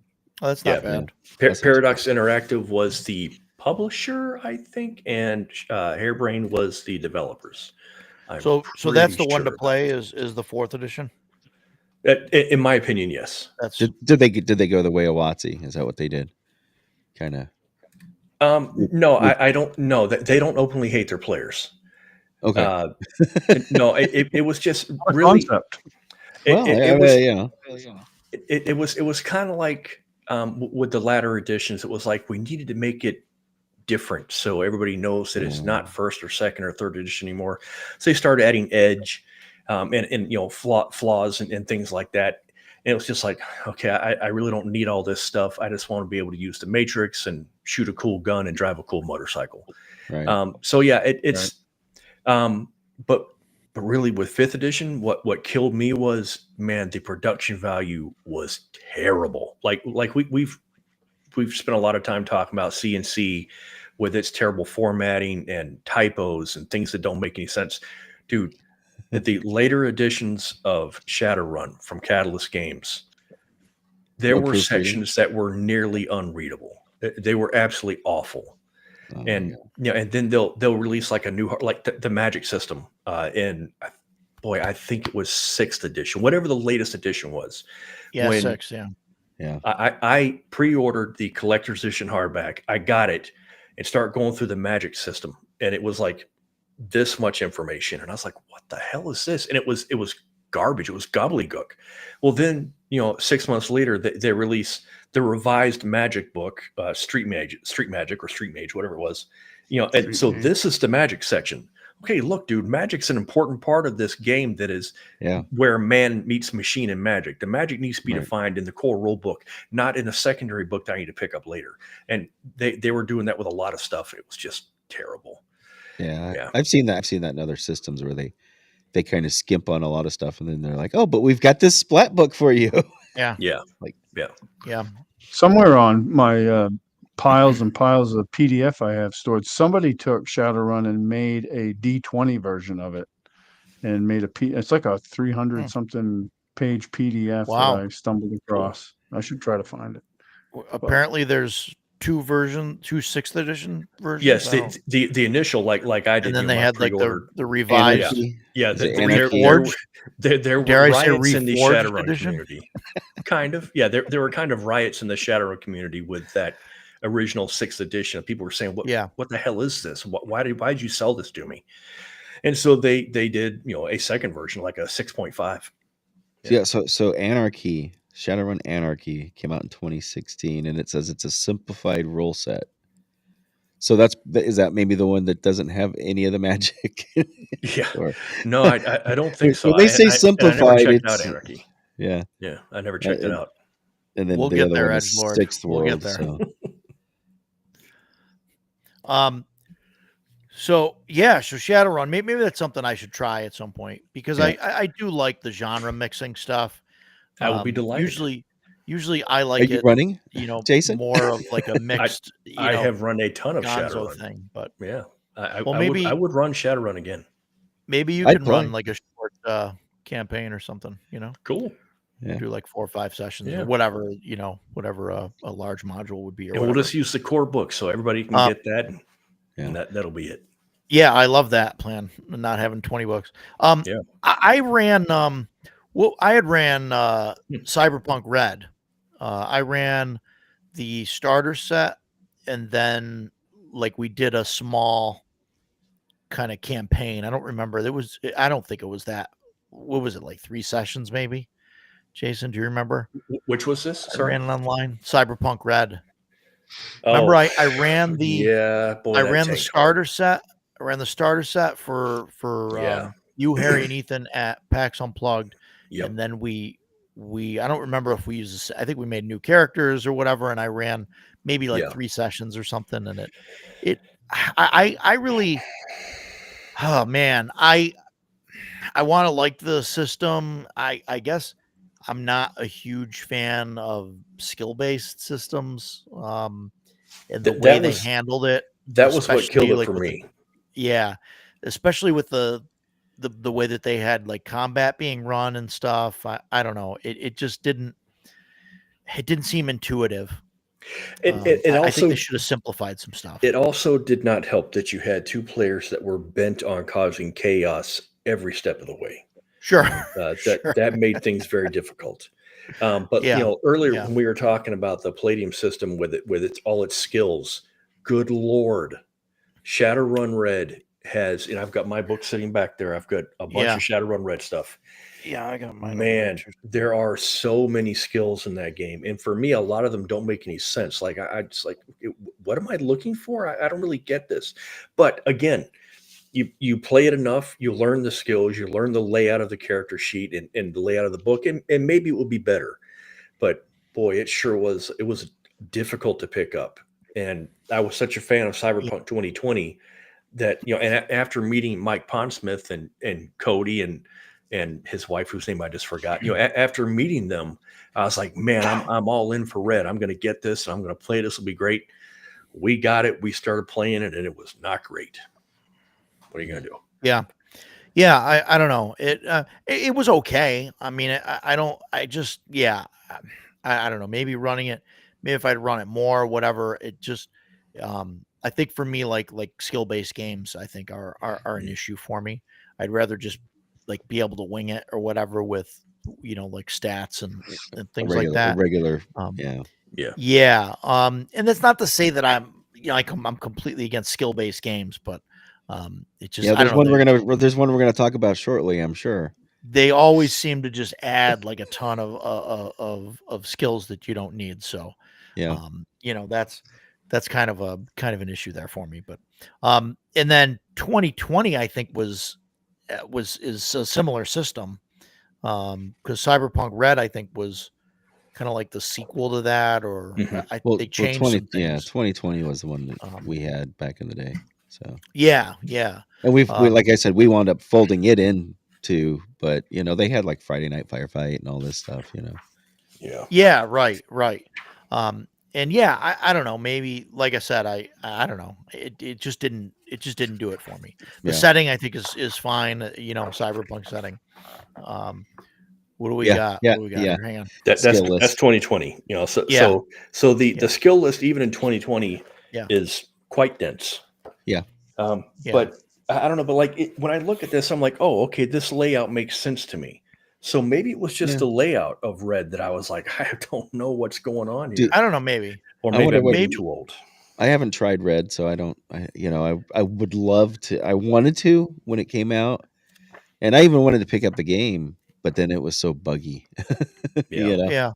The video game. And I mean, you know, it's one of those things where, like, I can't shit talk the game, dude. I love Cyberpunk 2027. Yeah, I would consider running like Cyberpunk Red again, but my only issue is, like, you guys have seen my list, or at least some of you guys have seen I've got like 40 games on my list that I want to run, and you know, one of them that I'd want to run for Cyberpunk would be this guy here, Neon Skies, which I want to play this. This is William Buchanan, who more people know him as Wylock from Wylock's Armory. He does his YouTube channel is all like crafting and stuff like that. Oh, okay. Making dungeon tiles and things like that. And so it was that's weird stuff, that he made a Cyberpunk book, because most of his stuff is like D&D fantasy related stuff. And but the system in here is just a dice pool system, and you just have, you know, there's a handful of skills and a handful of things, and you get their total number of dice. They're all D6s. You roll them, and if you roll at least 1 6, you succeed. And if you're rolling off against someone else, if you both roll a 6, if you both roll at least 1 6, you each lose a die, take a die away, and then roll the pool again until somebody doesn't get a 6, and someone does. And that's it. It's a real simple thing. And he's got this like layers thing for the I forget what he calls it, like the web stuff, the net or whatever it is. And there's like different layers, and you can go down to like you know, the further down you go, the more dangerous it is, and you know, and it's really cool. So this would definitely be the Cyberpunk game that I want to run. This is the one that I want to. I've never. I can't say I've ever played a game where you do just rolling for a 6 or something like that. Yeah. Didn't he Dice pool games. isn't the author a nuclear engineer or some crazy nonsense? Yes. He is an engineer at I believe he's a nuclear engineer. I believe he's an engineer at a nuclear power plant. When I I'm not got the book 100% sure. and I started reading it, before you and I talked about it, I was like, wow, this is really. And I'm coming off as a snob, and I don't mean it that way, but I was like, wow, this is really intelligently written. Like, there are so many indie publishers that to produce. Oh, I've got this game. I think you're going to love it. And I read it. I'm like, oh, this is fan fiction trash, and I have no interest in this. But I was reading through Neon Skies, and I was like, man, he really he thought about the science. Yeah. Sorry, he excuse definitely me. did a good job. Yeah. He thought he put a lot of actual thought into this. It wasn't just like emotional splatter. I really like the setting. Yeah, no, it's great. It's great, and I can't wait to get it to the table and run it. I think it's going to be awesome. So that's definitely Yes, on the says list. Lord. We were actually talking about that Yes. right before you joined us. You had just missed that. We were talking about a bunch of different post-apocalyptic games on America. What else? Fallout and things like that. So, yeah, definitely part of sci-fi. Yeah, it's good stuff. I think so. Savage Worlds version of Shadowrun. There's probably a third-party thing out there. I don't think there's a real conversion or anything, but I bet you somebody's done it, because I think somebody's converted everything to Savage Worlds at one point or another. It's like it's the modern GURPS. Is that what you're saying? So yeah, probably. Yeah. Could be. So what we talked a lot about Cyberpunk 2020, Cyberpunk Red, what else, and obviously Neon Skies that we got here. I'm not really a huge Cyberpunk guy, so what's you have it behind you? Carbon. Carbon 2165. Yeah, something like that. Yeah, that's the one that's sort of like, it's like 5e based. I think so, but man, I can't speak to it. I don't have the book. I made a character for it once that I really liked, and I got to play twice. So I was playing online, and then the game folded. So I thought it was really cool. I liked the system quite a bit, but I just don't have much experience in it. But I wanted to bring it up because it goes with the rest of that stuff. I do have Stars Without Number here, Ken. I know well, we'll get into that in a second. I don't know if there's anything else. Do you guys have anything else you guys want to talk about as far as Cyberpunk goes before we move on to space? I liked the big one. I was going to say the only thing is I liked being a netrunner. I liked being, that was my thing. I'm an IT guy, what do you expect? Sure. So I was always an Elvin Decker and in Shadowrun or in 2020. I think some of the Cyberpunk games, they're the ones that best handle having a PC not actually like with the group. Yeah. You know what I mean? And I like what I mean is like, normally when you split the party, you end up having to go like back and forth, between like this guy who's like sitting in an office doing, research or whatever, doing something, and like the rest of the group. But in like the Cyberpunk games, and it's probably because of all the technology and stuff, I think that's why it works. You can have that guy sitting in the office, and he's, pulling up the building maps and and disabling the alarms and doing all that stuff remotely without having to physically be there. It's almost like the thief character, but or he's out in the van, not physically there. He's out in the van, or he's like lounging on his couch or whatever, doing the thing, which I think is awesome. I really like that. So, but he's also vulnerable too. That's the other thing, is that you're right. Right. That he can get hacked back. When he's in, full consciousness is in.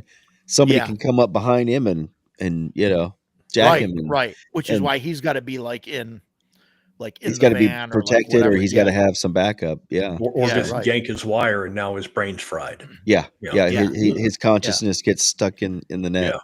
Yeah. Which is cool. God, I love that. Cyberpunk genre is right up my alley, man. I love it. It's pretty cool. Yeah, cities without number. I don't have any experience with it. I do have it. It is behind me on the shelf over here.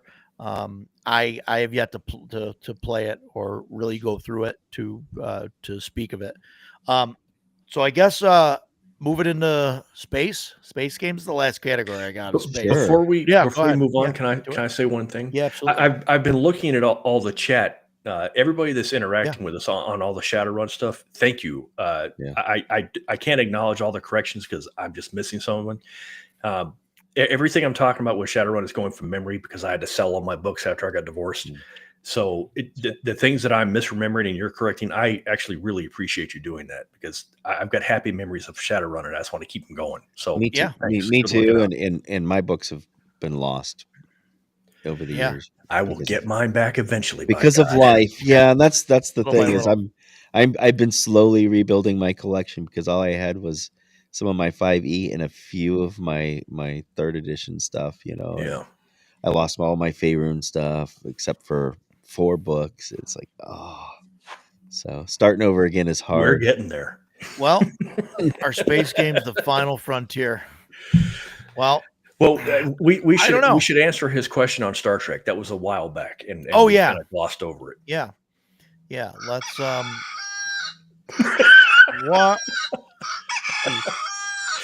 Jeff, Yeah, sorry. did you watch last week's video? Where I Rogers muted my audio. I doorbell? swear to God. Yeah. Did you hear the turkey gobble? No, I missed it. Dude, I thought Last- that was Chloe laughing. When you said it was a turkey gobble, I was like, really? No, it's my doorbell because they come out with the holiday ringer and it's a gobble thing. Gobble, So gobble, it's gobble. or whatever. That's I don't know what there must be a reason I had an alarm set for 1927 for 727. Why was it at that time? It's the only, so What's everyone's favorite Star Trek version? Are we talking about the game or are we TNG. talking about the RPG? yeah, that's a good question because there's a lot of them, and I love the sci-fi genre. I love Star Trek. I like Star Wars, and I'll fight anybody who wants to say that Star Wars is not sci-fi. Wow, But who would say It that? has to be. Yeah. trust me, Wow. Yeah, you should have watched Sunday night. So I'm gonna have to go back and check that out now. Gonna have to watch. Yeah. As far as like the shows and stuff, the old series, the original series, has like a place in my heart, and I do realize that the special effects and some of the acting and like everything is just really Over terrible. the top of It was acting. 1960s Yeah, television. but man. it's right. It was in the '60s, and it is what started it all. So that really holds a place for me. But Next Generation is a close is closely tied with it. I think it's got to be a very. For me, I grew up watching TNG. I think it came on Sunday evening or something like that. But it was my whole family watched it. So it was like a kid growing up in the 60s. The whole family watched Star Trek, and it was the same thing. My mom and I did not miss Star Trek. I love that, and so that happy memory is of my mom and I watching Star Trek. It was Next Generation was just great. I love the characters. I can't think of any character in TNG that I didn't like. I thought they were all really cool. Whereas the original series, people are like Spock. Spock is the best character. Some people say McCoy. Some people say Kirk. But like for me, like the original series, there's Spock, and then the rest of them are like light years behind him because Spock is the series to me. Whereas TNG, I'm like, Picard is awesome. Number 1 is awesome. Data's incredible. I love Data. I thought he was a really good, Tasha. not a replacement. Tasha was cool too. She only lasted one series. I still thought she was cool. I had no Denise problem Crosby was a much better as a Romulan. I think playing her daughter, Oh, yeah, granddaughter, later. whatever it was. Yeah, Yeah. when she came back. Maybe, but can you? Is that her fault or is that the No, writing's no, fault? no, Because no. It's season one the of Star Trek, writer's fault. yeah, season 1 of TNG had its rough spots. Yeah, Sure. They didn't know. Sure. Yes, I just and then you get the sometimes show up in the show Q. Every time Q pops in the show, I'm like, this is gonna be good. Yeah. Because Yeah, Q John was so DeLance freaking is cool. awesome. Yeah, he was awesome. And Um, and there were just it tackled so many adult things and themes that other shows just did not touch. It's just such an excellent series. But anyway, I'm pretty sure we were talking about the RPGs. we're talking about the RPG. Yeah. So yeah, Deep Space Nine. Sorry. Deep Space Nine. Ken, Deep Space Nine was it was okay. I think it got a lot better later on when they had like the Dominion War and and they Yes. actually got a ship that can go places. When they got the Defiant, the Defiant. they could Yeah. actually like they had station thrusters. The- I think the they nice moved the thing thing ab- twice. The nice thing Yeah. about Deep Space Nine, and of course, there's a lot of comparisons because of Deep Space Nine versus Babylon 5. That's Oh boy, a lot of people. There's the whole argument about Deep Space Nine being a ripoff of Babylon 5. wow! But they had the big No budget. one thinks that, Jeff. No one. No, a lot of people do. You'd be surprised. Now I don't. I think but. Was that sarcasm? Pass. What? or were you thinking the other way around? No, I'm just messing with you. JMS Straczynski, he actually had shopped the idea of Babylon 5 to Paramount, who then said no, And they then he went passed and on made it, it. and then they Really? turned around and made Right. Deep Space Nine. So Forget that's DS9. that's yeah. why there's a whole bad blood interesting. thing. But as far as the genre goes, I want to play. I mean, I want to play some games in that genre, and it's, Yeah, it's interesting, right? Like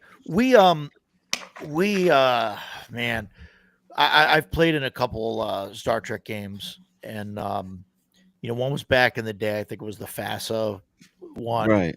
and I don't really remember too much about it. I thought it was overcomplicated, but I think I was also like 15 or whatever. I don't know. So I don't know. I think I'd have to go back to it. And I don't have it. And we played in a game. We played in a game at a convention, and it was me and Jason and was it Joe? Was it Joe there? So, and It was it terrible. was the DM was wearing a Kirk outfit, and so I was like, okay, this guy's the into it. captain's outfit. The Captain's up the classic yellow from shirt. the original series. Yeah. Yeah. The classic mustard yellow. Yeah. Yeah. And man, it was I thought it was gonna be good. And then we sat down, and I think the game could have been good. But the DM, even though he looked like he was way into Star Trek, he obviously didn't read the module and was like figuring things out as he was going and like looking stuff up. And I get it, that stuff happens, and you try and put that stuff aside. But then there was another player in the group. That dude hijacked the whole game, man. Yeah, he seemed to jive better with the GM than we did, and I don't know if they knew each other or whatever. I think they knew each other or something. So they had a rapport. So he was kind of like they were both hardcore Trekkies. Yeah. So are they Trekkies or Trekkers? Trekkies. I don't care. Trekkies. That's a whole argument. I'm a Star Wars guy. So they were Trekkies. Yeah, so Joe, he was in the game. This game was bad only because the GM was not good at running. Yeah, and I think that was part of it. Was it a matter of him not being familiar with the system? It wasn't just that. It wasn't like the system he seemed okay at. It was the module that was like he had to keep looking stuff up, and he it looked like he didn't even read it ahead of time. Yeah, and then also we were kind of like we were going against this other guy, like. We're trying to get this alien off the ship that's causing these problems. And it's like killing people on the ship.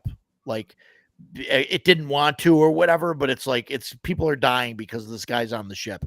And so we're like, okay, we need to beam this guy back to his ship and push him back through his wormhole so that, like we can fix space time and all that, whatever. Yeah. It doesn't And like ruin the timeline. this engineer guy who we're with is like, well, no, we got to like help save him and like his thing. And I'm like, well, dude, people are dying here. Like what? Like, I get it. Like, yeah, we want to, but this is one life versus like, here's like, 6 people that died already. Like, yeah, he didn't mean it, but it's like, well, we got to get, and then so that character started like locking doors on us and like beaming things in and out and like, Oh, he's a griefer player at that point. And it was just like, okay, buddy, like, what are we doing here? Really? Yeah. And at one point, he kept saying things like, well, in the original series, this would have happened and they would have done this. And one of those guys. Yeah. Yeah. And I can be that guy. And I've talked about that before. And when I catch myself doing it, I try and cut the head off. But that dude would not stop. And the DM seemed to be loving it. So half an hour in, I was checked out, dude. Yeah.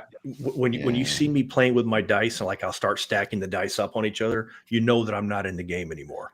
I like Roger was just to me, we're trying to get this alien off the ship, and I went, "That's what we were doing." I don't remember. That game was completely out of my head. It was terrible. But maybe under better circumstances, maybe it could be good. Modiphius makes quality games sometimes. I'm a fan of Fallout. So it's the second edition. Is the second edition of the game, and so they got rid of. So it's the same system that Fallout runs on, except they got rid of the D6s. So like your effect or whatever is like the difference of like the roll and the number, something like that, or a fixed number, something like that. And I don't know exactly. Hey, that's a learned trait, man. I had to learn that over decades. Roger is the living embodiment of that statement right there. I was not born with common sense. I had to learn it. Yeah. I'm going to tell the story, Roger. Yeah, no, go ahead. Go ahead.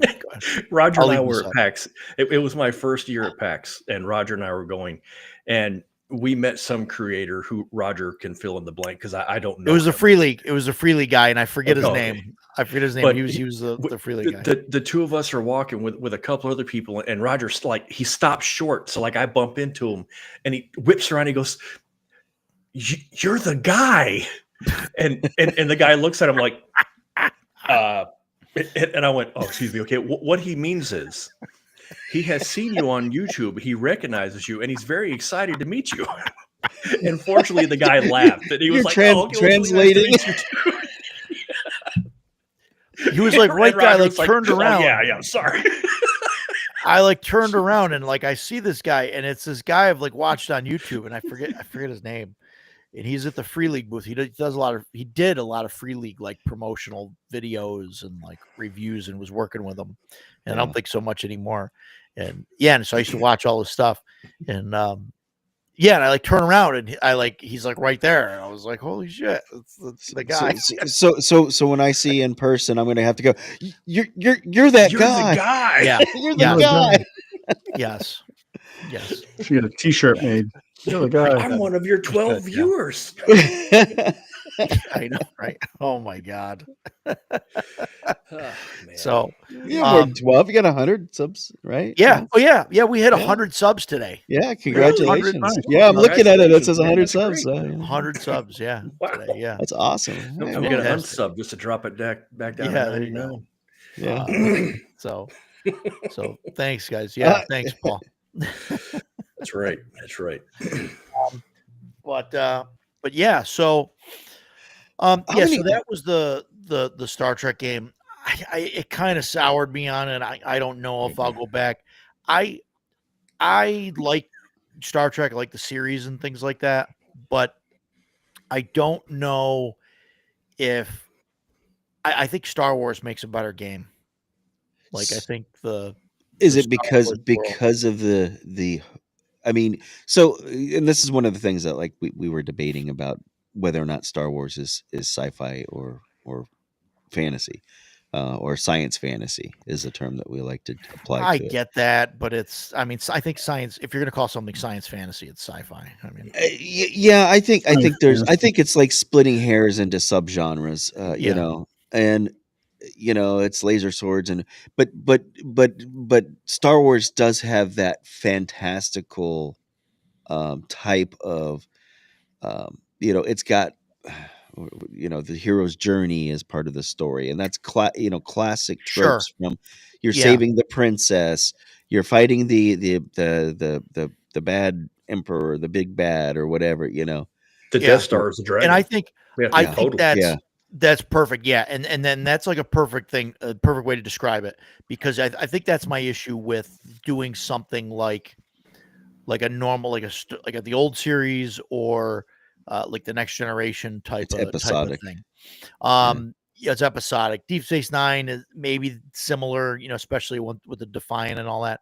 I think Voyager hits a little bit different, yeah, because even though it's the same thing, they're like that's like a hex crawl, right? Like they're trying to get across the yeah, map and figure out it's Lewis and Clark, yeah. or whatever. They're like In they're the going Delta through and Quadrant, was it? yeah, but they're going through their hexes. They're trying to find resources and Yeah, can make the ship better and things like that. So I think that would work okay.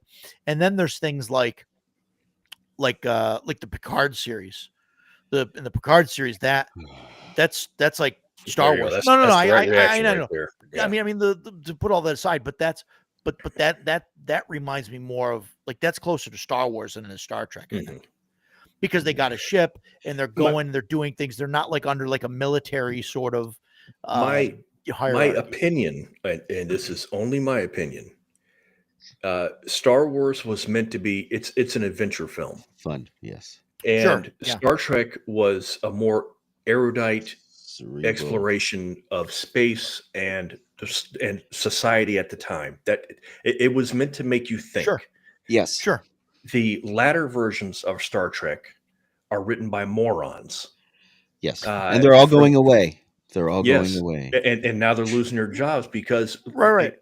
and again, I'm not going to get into the politics, but look at the Right. quality of Oh yeah, the writing from Picard season 1 and 2 versus season 2 of the original series. Yeah. Right. The original Right. the original series, you watched that, and then you spent the next 3 hours sitting in a chair thinking about what you had just seen. Well, and that it was a commentary on ourselves, and it forced you to look within, look at yourself, look at make you think about things. It didn't preach to you. It wasn't preachy. It was get you to think for yourself and come to your Mhm. own conclusions. That's Not right. not force not turn on the fire hose and say Right. this is what you should think. Right. Yeah. And I'm not saying like I'm not like you know what I mean specifically talking about. I'm just talking about the structure of most of what Star Trek is versus Star Wars. Right. But Yeah. Star Whereas Wars in Star Wars Star was a fun romp. You had Yes, fun. it was something, Absolutely. Yeah. and And it there's was not a hierarchy. And it Paul was kind of exciting. hit on that here. There's no rank structure hierarchy. Whereas if you're going to run a Star Trek game, like you're just following orders from like a captain or whatever, because the players Right. don't start off as that, or you're Right. on different things of the ship, or things like that. So, so I think that's why I think Star maybe Wars makes that's a better true. game. Yeah. But I think it's also possible to have Star Trek where you're an away team. Yeah. You're Sure. the captain has given you the order, go down to the planet X, explore, or find this. We picked up a strange reading on the sensor. Go down and see what it is. And so I think Star Trek can be that fun adventure of the week kind of thing. Yeah. So Yeah, I I guess, think yeah. that's possible.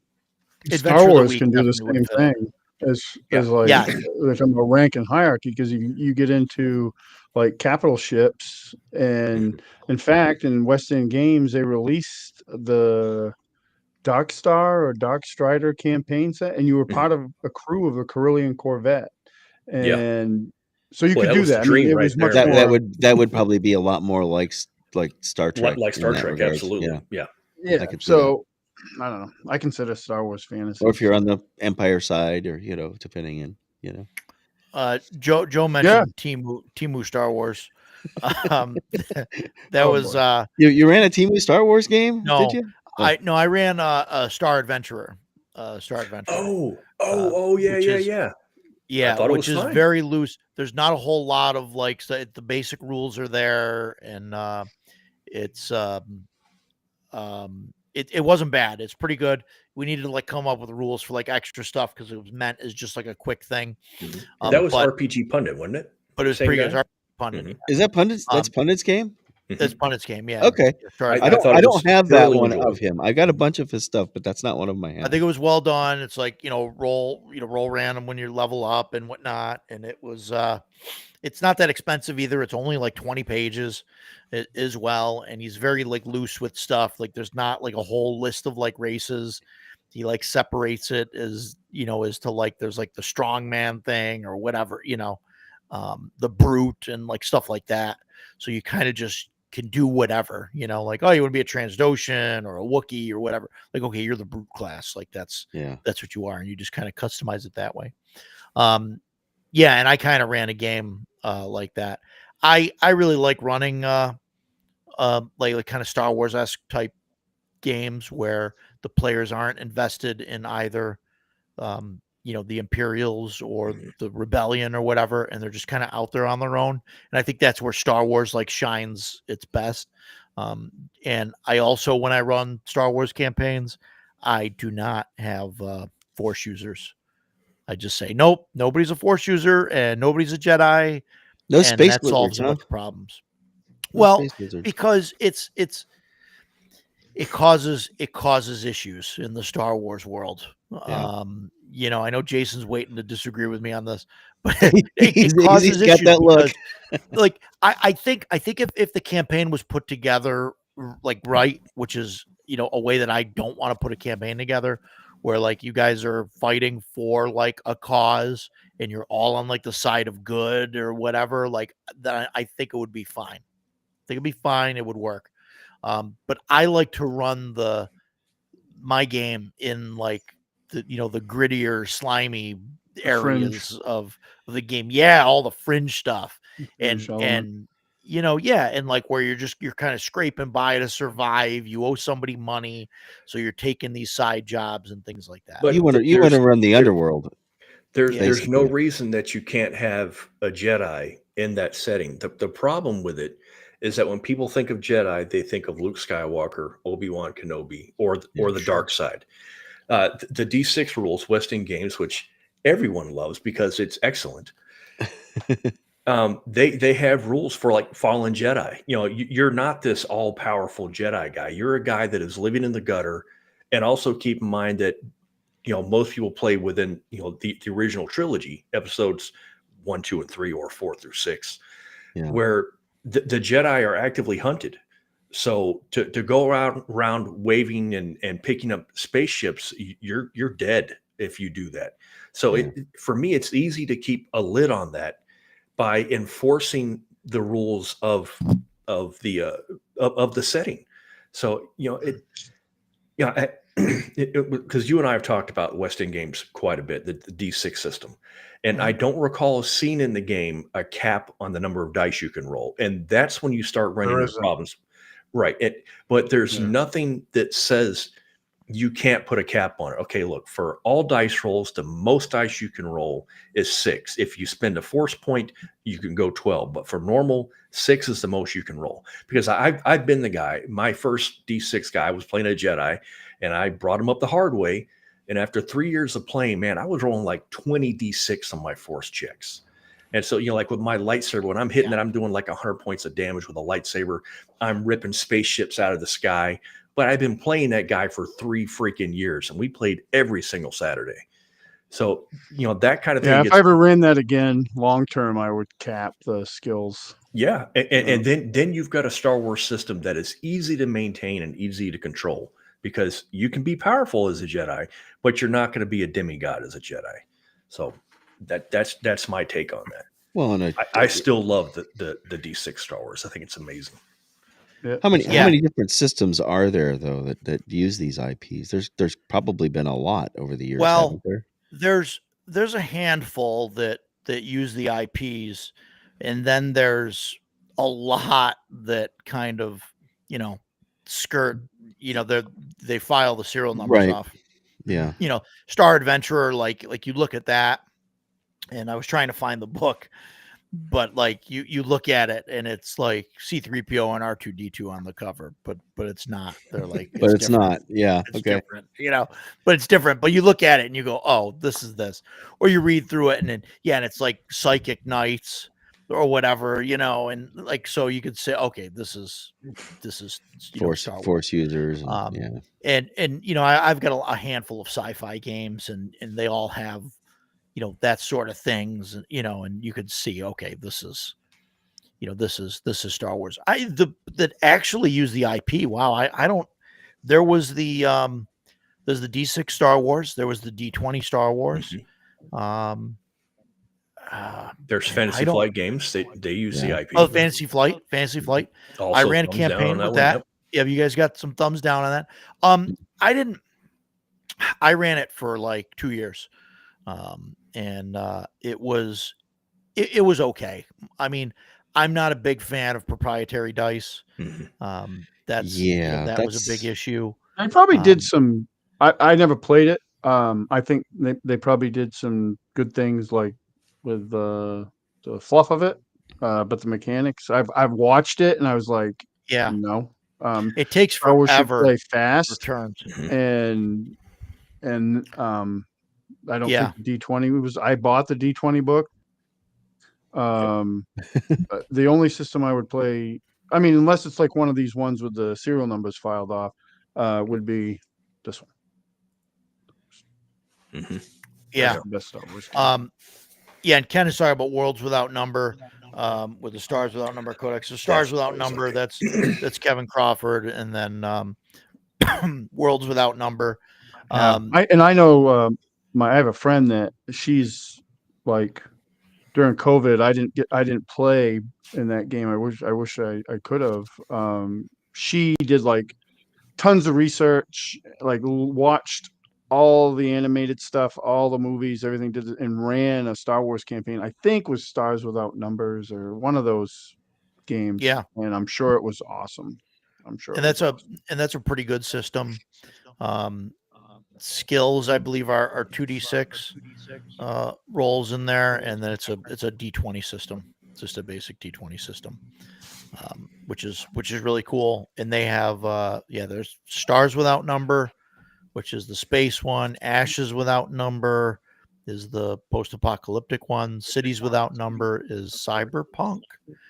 And I'm trying to think if there's and Worlds Without Number. I can't. Yeah, Worlds Without Number, I think is fantasy. The nice thing about Star Wars is it's big enough to do other things with. Right. I ran Star Wars Galaxy at your disposal. Yeah, I ran probably 4 or 5 years of real time of Star Wars, and I mean the closest they ever came to like meeting any iconic character was they were in I had one of the books had a sector, so that's where my game was all took place, and their goal was they played part of the Rebel Alliance. It was during the original trilogy, and their goal was to free that sector, and they were in a cantina, and the cantina band from Tatooine was in there playing, you know, the Biffs, the big bulb-eyed guys. That was it. That was the closest they ever came to meeting an iconic character. They didn't. I never had to do that. Yeah, that's the I big didn't thing. want to cross those streams. You don't want to cross that, and that, I mean, that happens in fantasy too. You know, if you're playing in Faerun, and you know what happens if you run across Dritz because you think it's cool, or well, you kill him immediately. Yeah, right. I will say, speaking of that, my good friend Matt ran a Forgotten Realms game, and he knew, like, because I had said we were going to Baldur's Gate, and he knew I was a big fan of Baldur's Gate from the original video games, and he had us meet great games. Mince, first two, and who was in the original game. And Love it was Minsk. great. I mean, he helped us fight a dragon, and then he went his separate ways, and we never saw him again. But it was love cool. Minsk, voiced by Jim Cummings.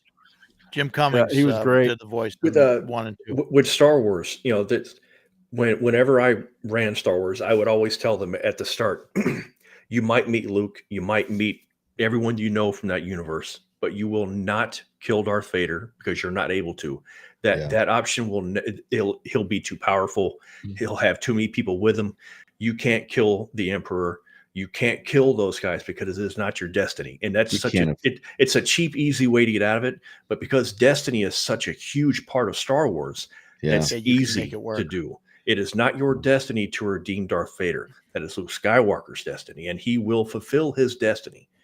And for me, and as soon as you put that out, most players are like, got it, no problem. It was never an issue with my group. Yeah. It just wasn't. They had enough to worry about because I loved making different villains and stuff for that game, and they had plenty to worry about. They didn't have to worry about Darth Vader. They had no idea who Luke Skywalker bouncing around was, trying to avoid, the stormtroopers patrols and this and that and the other, Imperial blockades with Star Destroyers everywhere. That would be that's great, but you're not going to run across the right. I ran at a local game store that closed, Cloud Giant.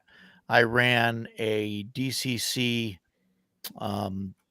It was sort of like zero level. I ran like a stormtrooper kind of campaign where everybody had like 4 stormtroopers, and they would show up like week after week, and they would just get killed like constantly by shit. But it was I ran through basically the movies. I started with episode 4, and just like they start off and they're right when they take the Corvette in, and then they got to go like invade, the Tantive 4. The Tantive 4, and they're getting shot at and everything, and it's like a bunch of them die as they're like falling, going in, and they got to do that. And then like Vader shows up and like tells them, I kind of ran it like a goofy kind of thing, but like Vader shows up and is like, okay, like find the captain, like I want him alive, like he says in the thing. And so they like storm the bridge, and they end up like killing him. And then so they're like, you told me about that. Oh shit. Yeah. Like we killed the guy that we were supposed to, like, shit, somebody's got to take the fall for this. So they're like, okay, we get the next guy, and okay, listen, you are now Captain Antilles.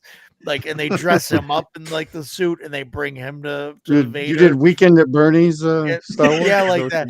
And they're like crapping themselves, and like Vader ends up getting like pissed and like kills one of them, and like it's just a whole thing. And like so they did that, and they all that fun stuff, and it was cool. And then they end up on Tatooine, and they're going to they go to because this all happened off screen when they go to Owen and Beru's place.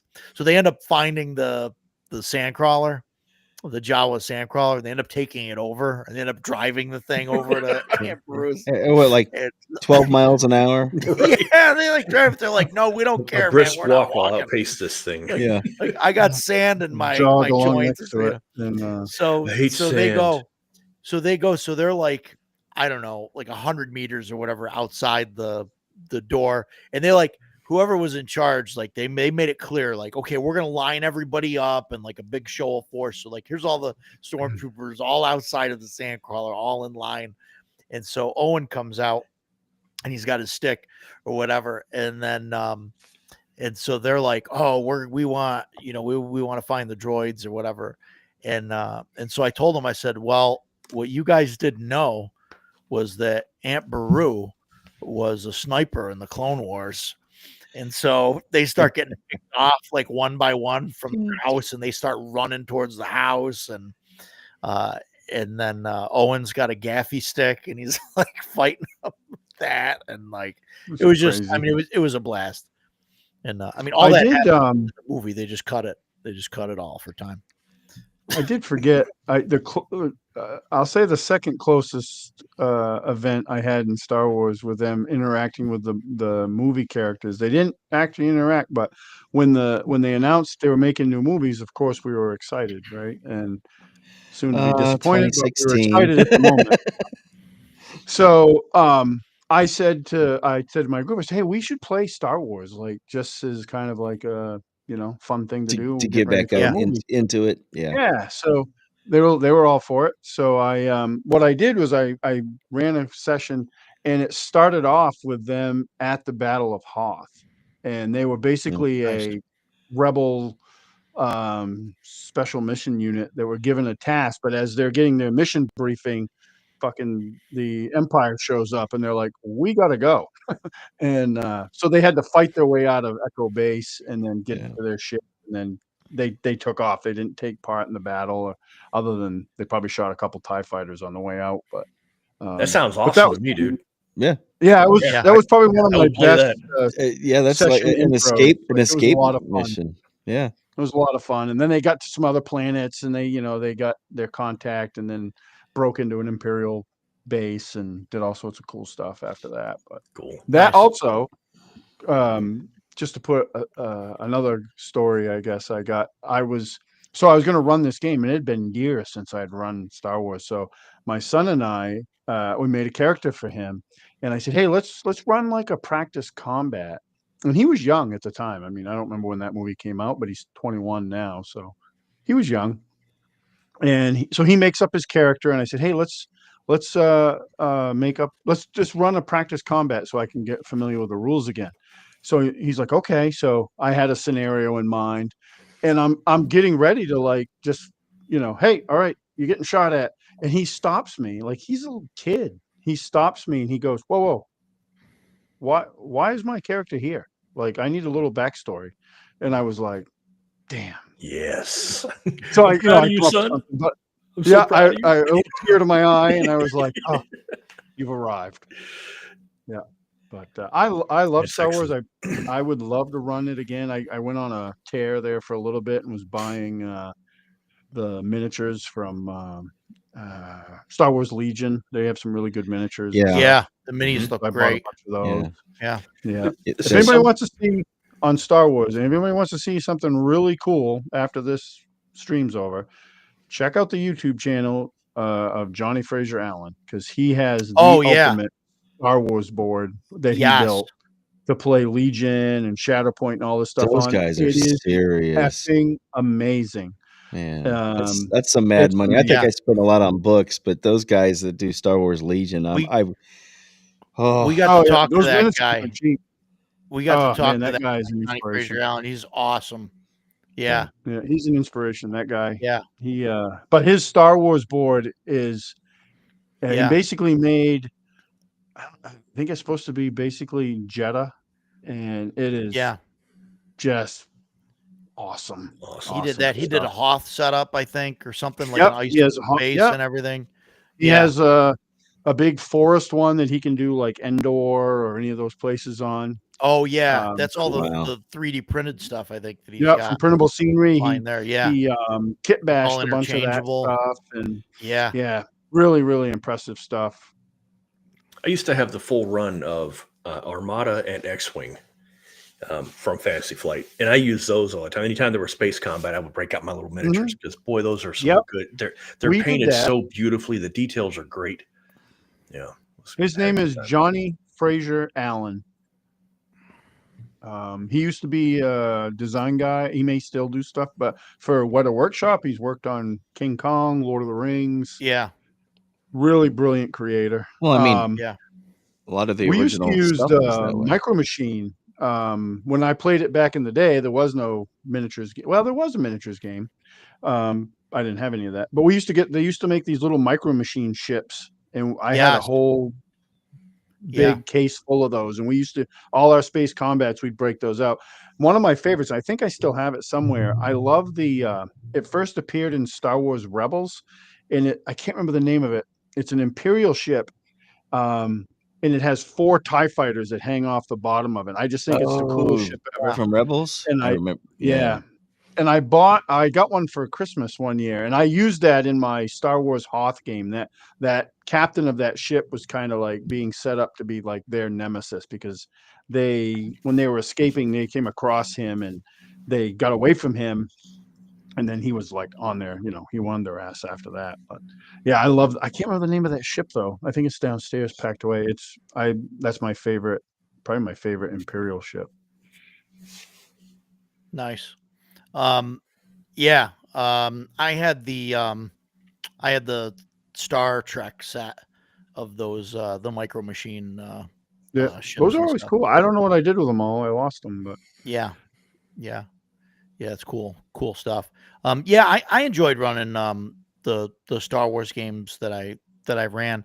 I would almost like to pick up or run the the Stormtrooper thing again. I don't know if there'd be any interest in that. I'd have to ask the guys if they want that's to do like I some. said, that's a nice thing about Star Wars. I mean, you can do a lot of You stuff do with want it. it? I mean, Yeah, yeah, I'm a heretic, I guess, because I consider Star Wars fantasy because they never really go hard into the science of anything. So, and I actually got that But the idea midichlorians. from Oh RA, God. and again, they never go hard into anything. I actually got that idea though from R.A. Salvatore, the author. Yeah.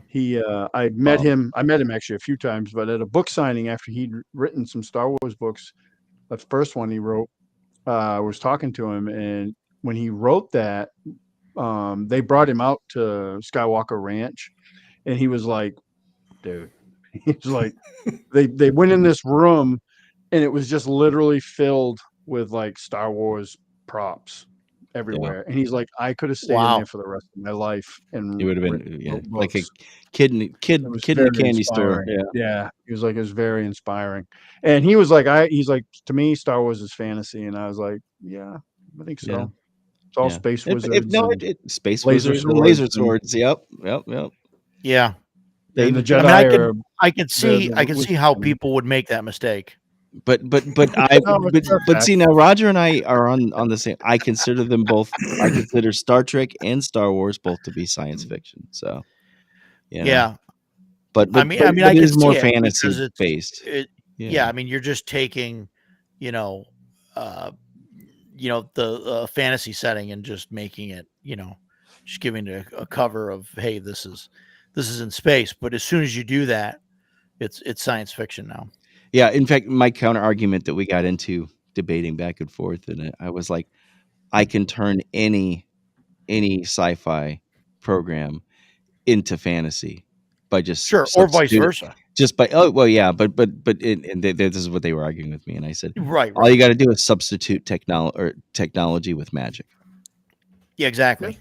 That's Yes, literally I mean exactly. so where do you want to cut All right, all right. So let me ask you this then. Let me ask you this: Spelljammer, fantasy or sci-fi? fantasy. Okay, Yeah, Not I'm the with way you. I'd I'm run it. with you. it has no basis in anything that's That's scientific at science. all. Yeah, and Yeah. Science. the Yeah, ship no. runs on magic. Sure. Yeah. No, the ship runs on There's no magic, science right? involved in that at Well, all. not It just goes through that, the but the phlogiston and all phlogiston that. and Yeah. the little okay, you The have a way bubble gravity of air works that's and everything, and yeah, everybody's got their own personal bubble of air and everything. yeah, I think yeah. it's cool, but yeah, If it's I totally ran not it, science. it would be space horror. It would be awful. Of course it Like would. Space horror. Cthulhu like monster coming out of a yeah. black hole. What'd she do to Space Yep. you? horror. What? They Uh-oh. they'd land on a ship and it would be right full of mind flayers, beholders, all sorts of just Get what's Yankee. that great yes, Yeah, Githyanki. It would yeah, be completely Yeah. awful experience and I would love every minute of it. yeah. Yeah. Um. It would be no worlds moons made out of cheese or any of that nonsense. It would be Wait. straight There's up a space moon made out of horror. cheese. I want some cheese. Yeah. Oh. No. Better go crash your ship into it because it ain't Yeah, happening. yeah. I do have a couple Um. of the books just because I was interested in the ships, but I've never run it. Well, I We mean, never had an interest in it back in the day. None of us did. I think I preferred going through Sigil as I liked that concept of Planescape as the Yeah. way better. Yeah, we But didn't use. I have a bunch of that now. We didn't use it then, but as an adult, I collected it. It's actually really cool. I would, if I knew more about it, like I'd have to study it. I would love to run a campaign based in Sigil with all the different factions and places you can go. Some of them you probably shouldn't. Spelljammer Mothership, I don't think works because there's no magic in Mothership. And I mean, I guess you can Mothership you is can just a good game. you can just make it work. That Mothership seems is to be great. trending right now too. Mothership Mothership is a great. good game. Yeah, I would Don't definitely get attached to your character. play more Mothership. 'cause The they're probably gonna character die. generator online is awesome too. You can I go got to through play and, a few sessions of it. yeah, we've played some one shots at some conventions with Matt. I don't know if Matt's still in the chat, but he's really a He great had to go. GM Yeah. and all that. But Yeah. but yeah, so My friend- Mothership is great. I don't have that. I got Mothership in a pile. I don't down there. have a I can't- copy of can't it. grab it.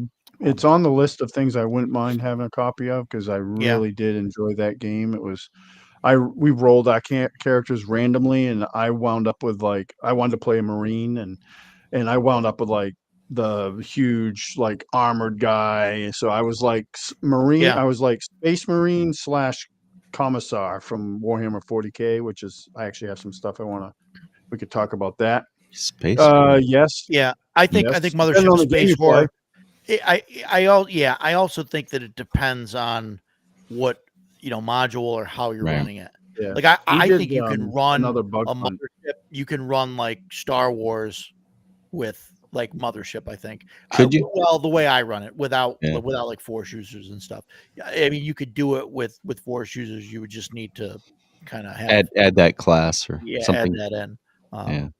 But I think you could do it. I think obviously it's fun. definitely trying to emulate like Alien.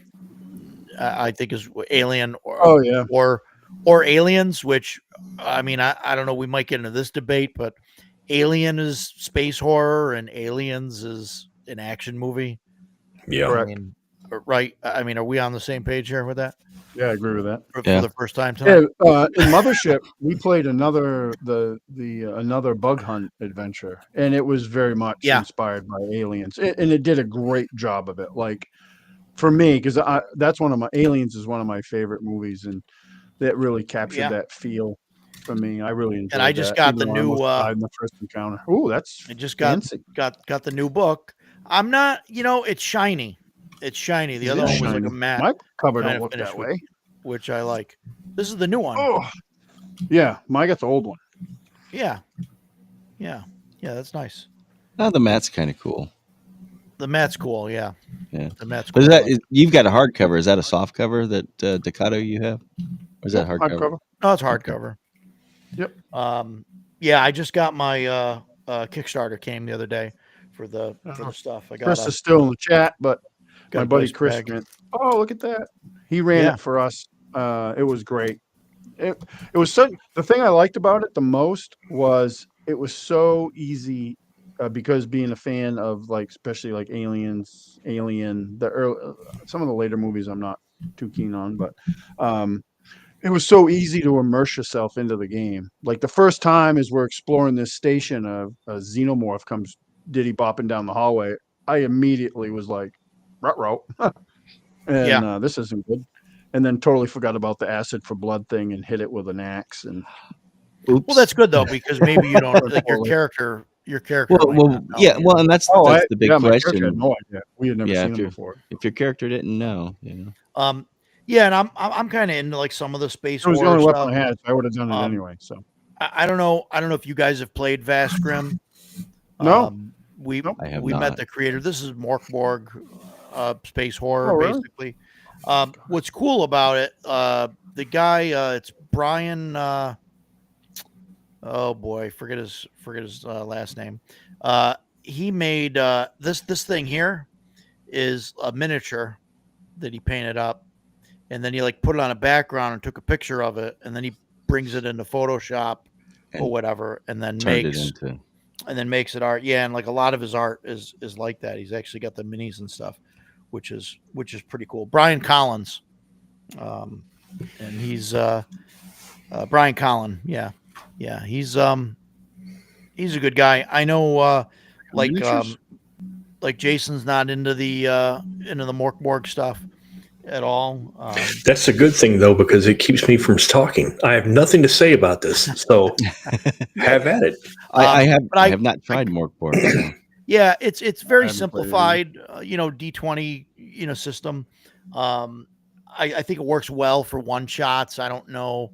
I think the best version of it is Pirate Borg, or I've heard that. it's like the better laid out and The setting for Pirate actually Borg is awesome. readable. I And can tell you that.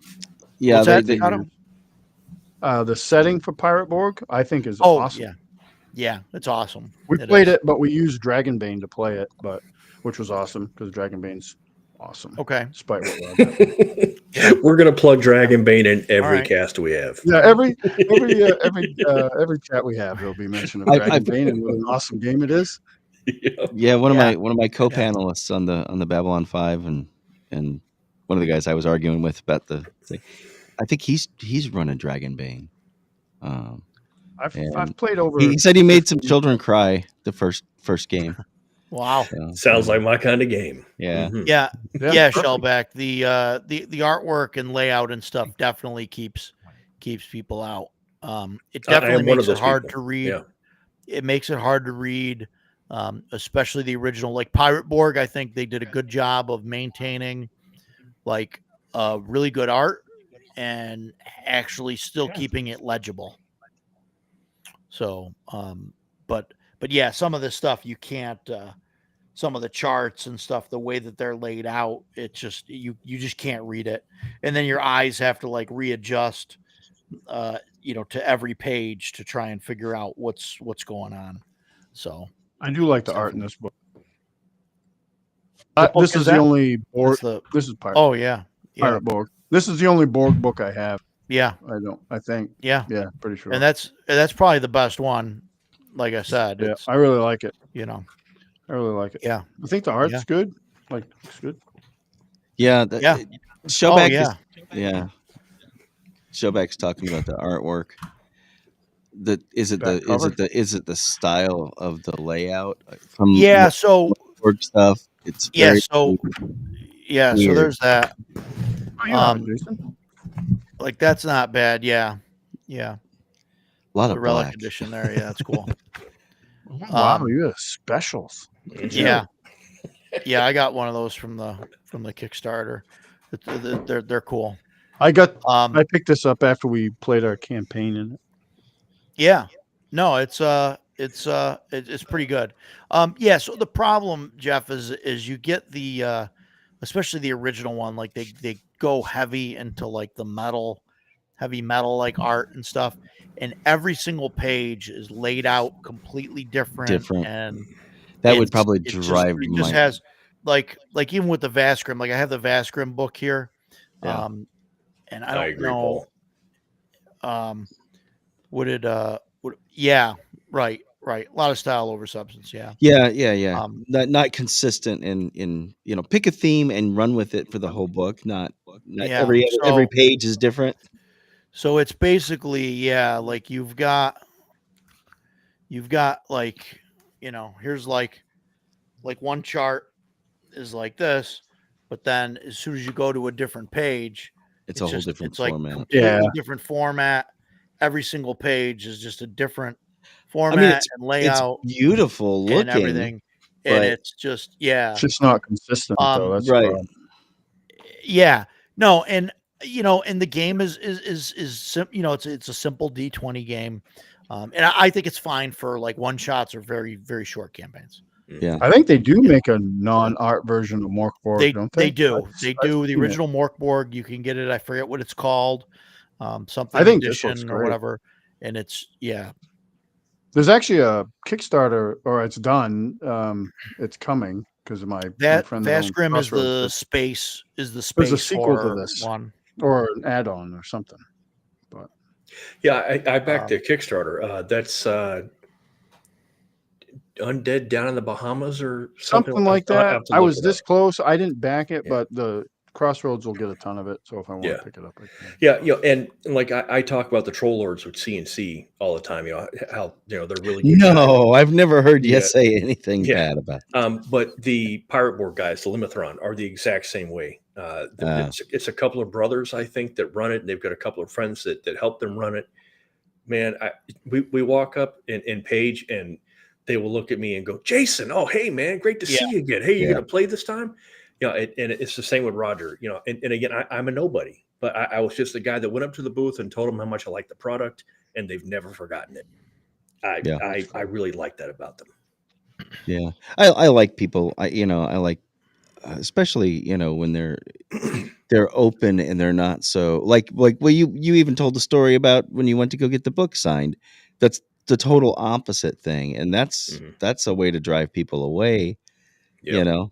and you want that personable, oh yeah, hey, I'm here, to Yep. yes, I want to sell you stuff, but I'm going to remember you or try, Yep. so Yeah. Yeah. And and I've gone to a lot of conventions, so I've met a lot of those people. And that Germaine woman is the only one that I have ever had that kind of interaction with. And I was like, man, what did I do to offend this lady?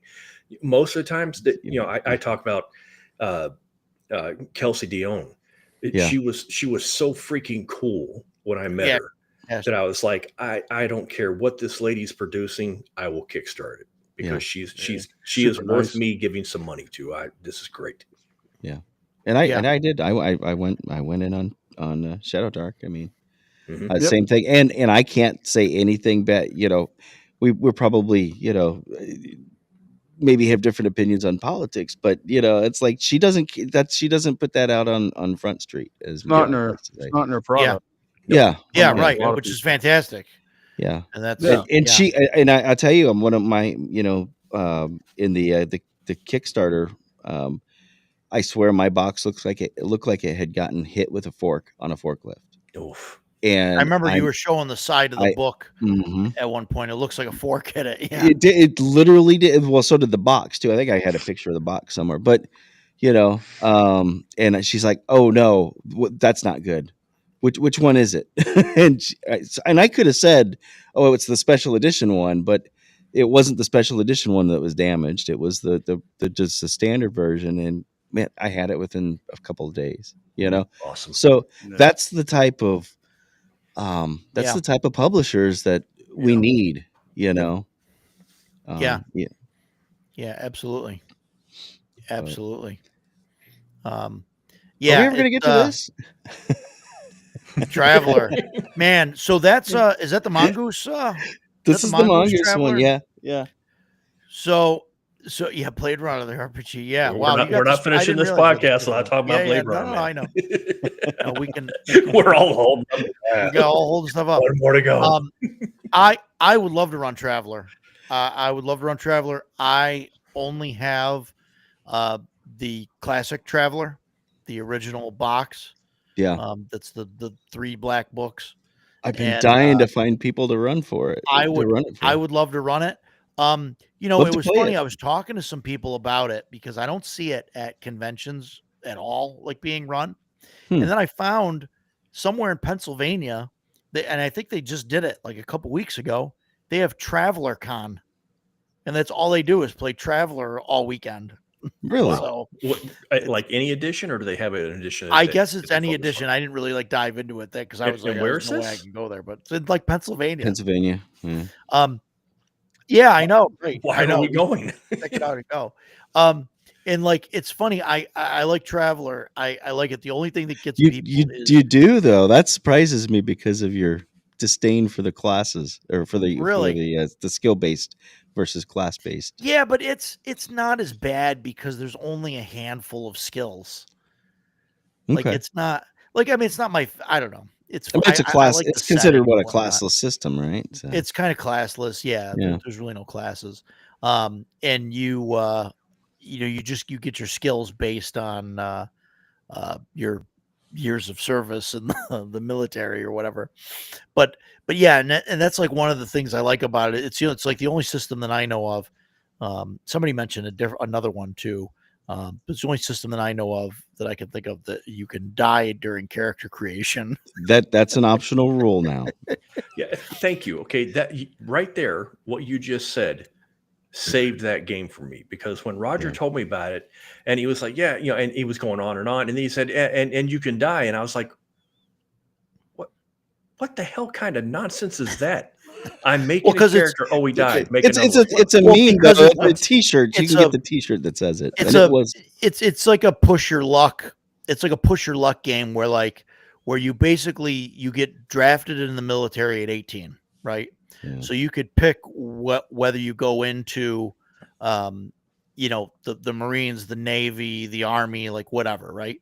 And then that's a 4-year thing. So you're 22 That's when you not how get the out. draft works, but that's fine. Well, this is how the You don't draft get works to in the pick. If you future. get drafted, you don't get to pick. Oh, no. Okay. I'm sorry. So there is a draft.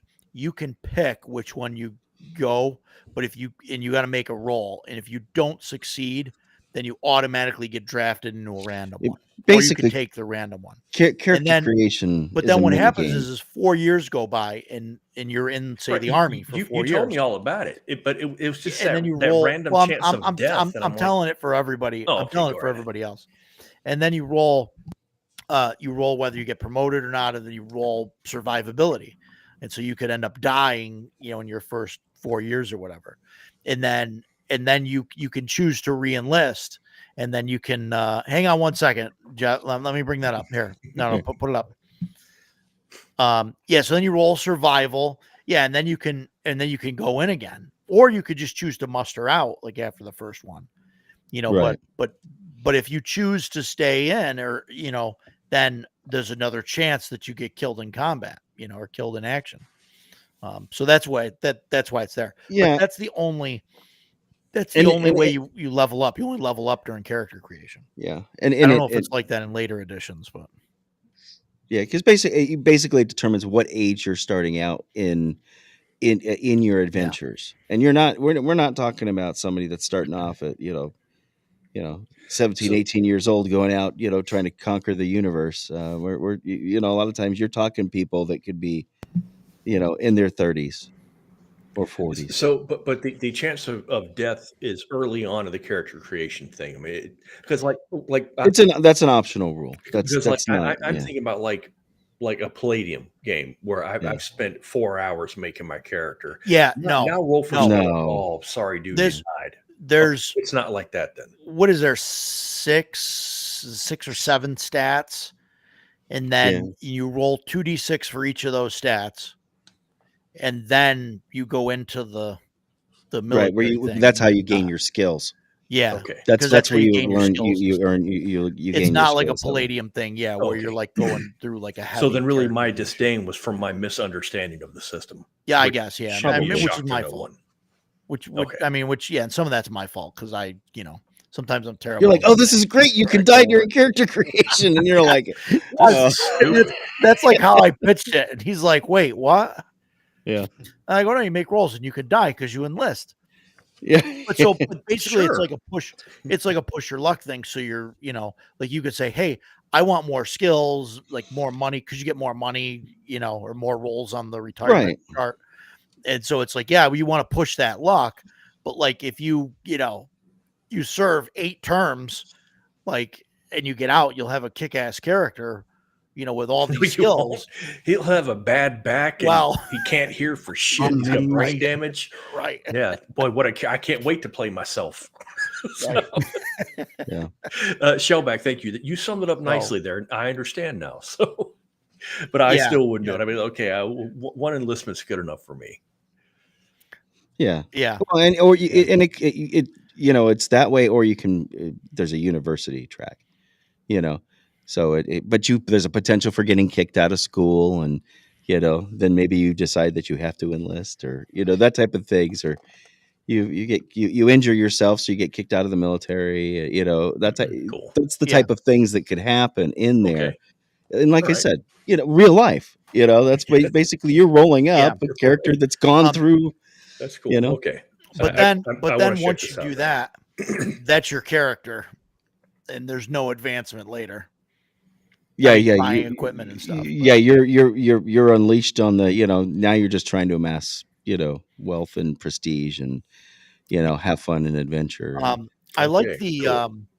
I like the that they put in, even in the little black books. I don't know if it's in the like the Mongoose stuff, but they do the economic stuff where like when you're creating like different planets and stuff, you roll yeah. randomly, and it tells you like what they're willing to pay and like what services they have to offer.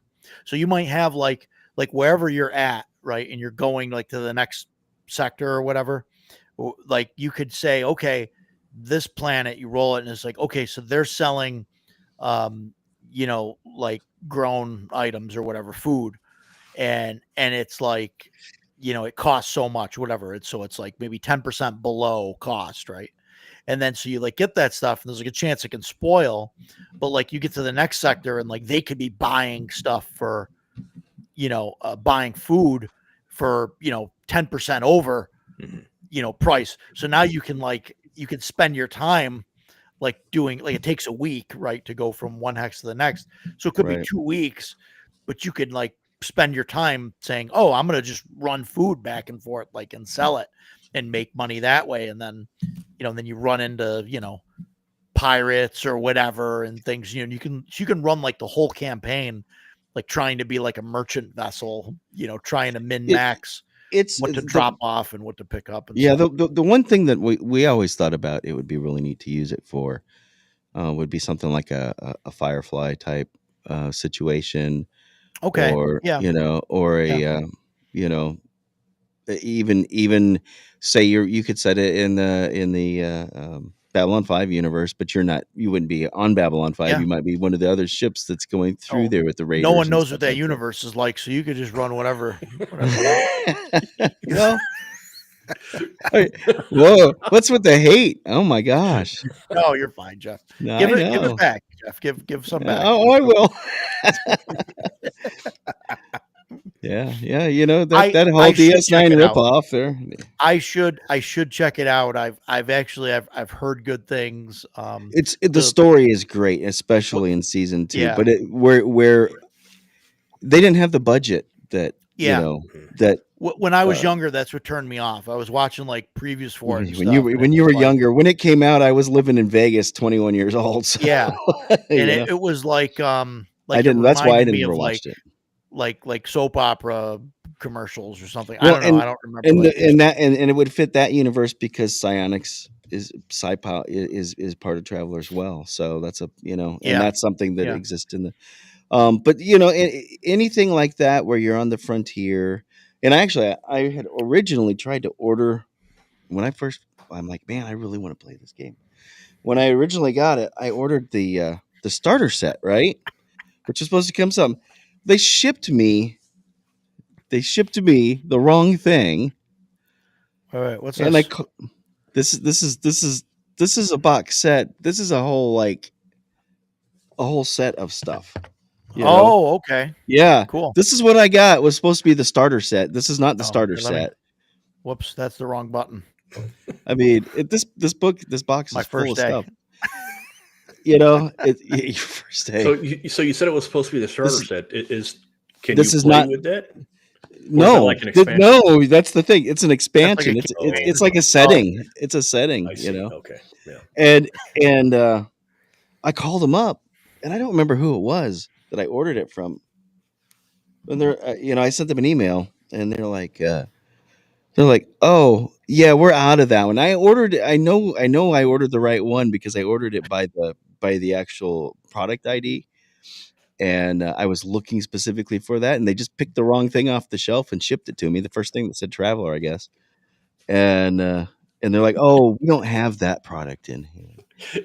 We're out of that. Yeah, So we'll we just give you sent a you whatever refund. was behind me, and I threw it in a box. We're out of that. Yeah, Pretty so much. And I'm like, random box. so then I couldn't get it, and this was like the only place I could find it at the time. It was out of print. They hadn't done the 2022 edition yet. Yeah, see, that's the old. Yeah. That's the old one. Yeah, That's the old one. Yeah. That's the OG.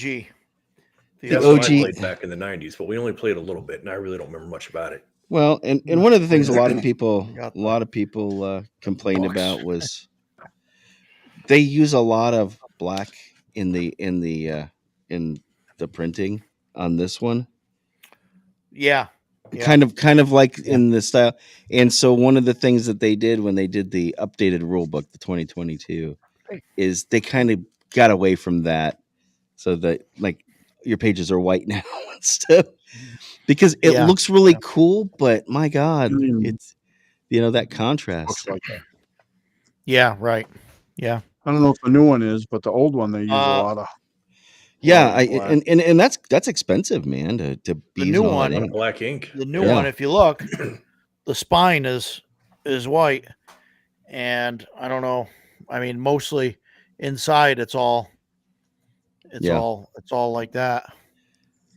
It's And all which one is that? you know. I mean, there's some. This is the new Alien one, Oh, okay. the second edition, but So it's they kind of went the same route. it's mostly light. It's light, and most of the text is like black or this kind of like greenish kind of color. So it's not Shellback's in terrible. every episode of Babylon 4. Well, yeah, I think there's one more episode of Babylon 4 that I need to see. I think it comes up in like the next season. Oh boy, I have no. I Yeah, have no yeah, idea. you have no idea. Yeah, there was 5 Babylon. It was the last of the Babylon stage. So that's actually the opening. Oh, So there was 4 Yeah. 4 more that were built before it, and something happened to all 4 of those. You know, and so this is the sabotage or fifth. something This is like the fifth Yeah, one. Then yeah, this is not the squeaky clean Star Trek universe. This is yeah. I mean, it's very Yeah. yeah. So, but I think that would be great to be because you've got the Raiders and stuff like that, and like I said, Firefly, Buck Rogers, anything like Firefly that would be you could fun, do. yeah. Shellback, Yeah. you mentioned you said Firefly would be an interesting game. Great RPG. It didn't have a very long shelf life. It was kind of niche, but I loved it. I used to have it. Again, sold all my stuff, but I thoroughly enjoyed it. If you're a fan of the show and you know the show and your DM knows the show, which is very important, you can really have a good time with Firefly. 'Cause Yeah. it's Cowboys in space. It's just a blast. Oh yeah, well, Yeah. and the I was going to say one of the things that we used to do, we adapted D20 Modern for a lot of things too. Mhm. We were playing like Stargate. We did at the time there was no Stargate Right. book. Since then they came out with one about 4 years ago, 5 years ago, something like that. But there wasn't. So we were using D20 Modern at the time. Okay. Yeah. I mean, it was kind of in between 3, 5, and 4th edition. There was I before ran 4th that edition for a came while. out. Yeah. And- I've got T20 Modern on the shelf. Yeah. Yeah. Good system. Yeah, I wish I still had my D20 Modern book. But Yeah. one of the I like to think that maybe Trollord's Amazing Adventures would be able to be tailored to that, or I know You don't think so, Mikado? Dicato's shaking his head. No, you don't think I so? had it. Why not? I had it, got rid of it. Amazing Amazing Adventures? Adventures. The I the original one or the newer one? new one. The new one, Really? and you got rid of it. Yeah. Please tell us more, Yeah. because I bought the new one, and I'm thinking about using it to run. I some looked stuff. through. I wanted to run. I would love to run some sort of No, modern we haven't. era game of some sort. And I looked through that, and I just never saw any way that I would make that work for the classes. A lot of the classes didn't make any sense to me. The fact that it doesn't have a, I mean, yeah, I can use monsters and treasures, but like if you look at the covers of the new books, they're awesome. Yeah. Where are those monsters? They're coming. Monsters and treasures. They're coming. Yeah, what am I going to wait another 5 years for Yes. M&T for Amazing? No, I'll find some other system. I Yeah. got it, and then I was like, I had buyer's remorse on that one, and Oh I wow. traded it off. So I kept mine, and I talked to Jason Vey about that, and he assures that a monster book that has all the genres and stuff in it is definitely coming. Yeah, I didn't like the classes. Like the classes didn't. I Yeah. don't remember what kind of game I was thinking of setting up, but like, Well, it I- used I to be a didn't want- pulp game, and then they sort of Yeah, turned it which is into the fine. universal Perfect. thing. yeah, and it's Yeah. just like I don't need.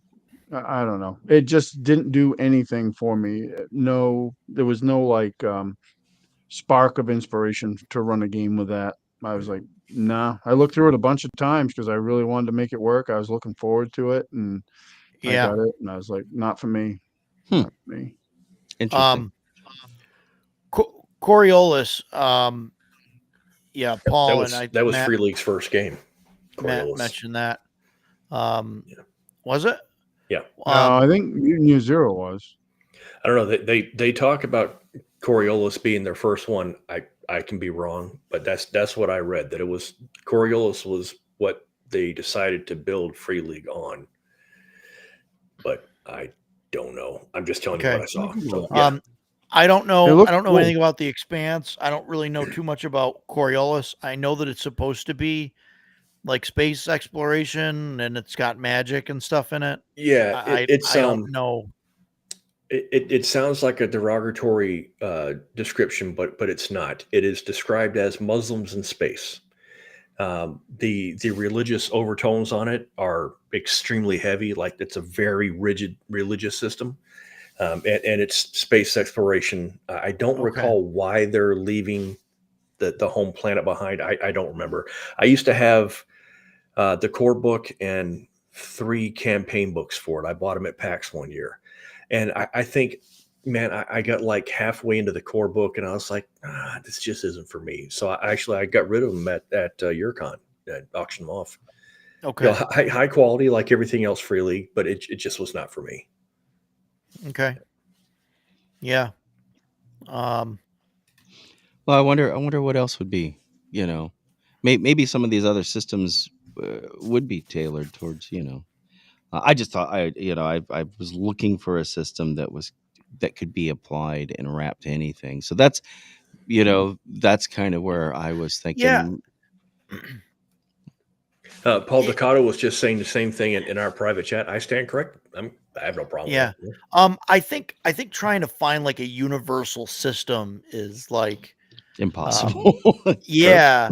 And the only reason I say that is because like I think there's certain IPs or certain types of games where like a D20 system I like the D20 system. I would try and run anything in a D20 system. But I Right. think there's certain things that just don't work well in a D20 system. Like, and I think like a good example of that is superheroes. I know that several people have tried to do it. I know I talked about the DCC, superheroes thing there. But I think that the D20 system just can't do superheroes, especially with the way hit points work and everything else. And Yeah. like even like mutants and masterminds, like they went, they originally did it in the in a D20 system and then quickly realized it didn't work and started developing their kind of own system that was sort of based on that and ended up with mutants and masterminds third edition and the DC Heroes RPG from a few years ago, and it works to an extent, but there's no more hit points, there's toughness saves, and I mean everything's a different it's a different system Right.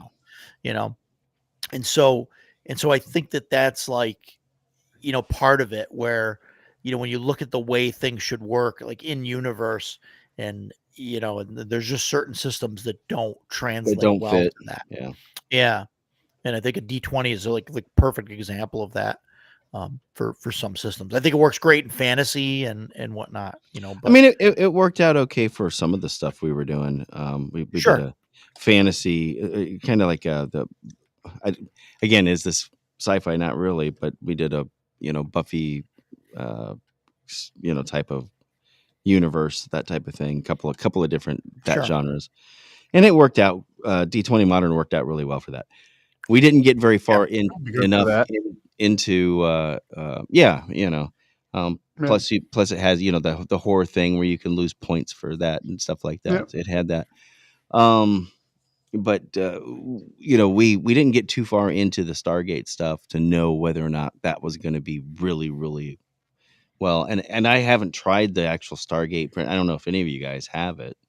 No. No. I do not. Yeah. No. I love Stargate, man. That was one of my favorite series. I heard All they're of them. making a new movie series. Maybe, yeah. Something That would be nice. I think I heard coming that out. too. Yeah. I don't Something know if it's movie or like series. I don't remember what, but I don't know if it's a It depends, remake. though. I mean, remakes are, they yeah, haven't done well, any of them. they haven't been nailing them. That's for No, sure. you got a 80% miss rate. Yeah. Yeah. Um, yeah, it's Yeah, so I don't know what would work well for, like I was hoping that Amazing Adventures was going to work for doing And like a may cross few. genre I system. didn't care for it. Yeah. I didn't. It Um didn't inspire me in the least. I was really disappointed. Hmm.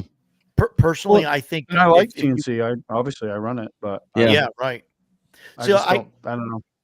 I'm under the thought that if you go back far enough, like in the D&D, you know, stuff, you get back to, white box or like some of the basic stuff that you can run like easily. You can run anything with that stuff. Yeah. You don't have to change a whole lot of stuff, because everything, damage is really easy to figure out. You could just say, okay, this is, and that's what like Matt, like Barrels and Borderlands is doing. Right. He's like it doesn't matter. Like he's got like, a fighter or whatever, and it's like the same class, no matter whether you're a soldier or whatever, and whatever, you got a ranged weapon and it does a D8 damage.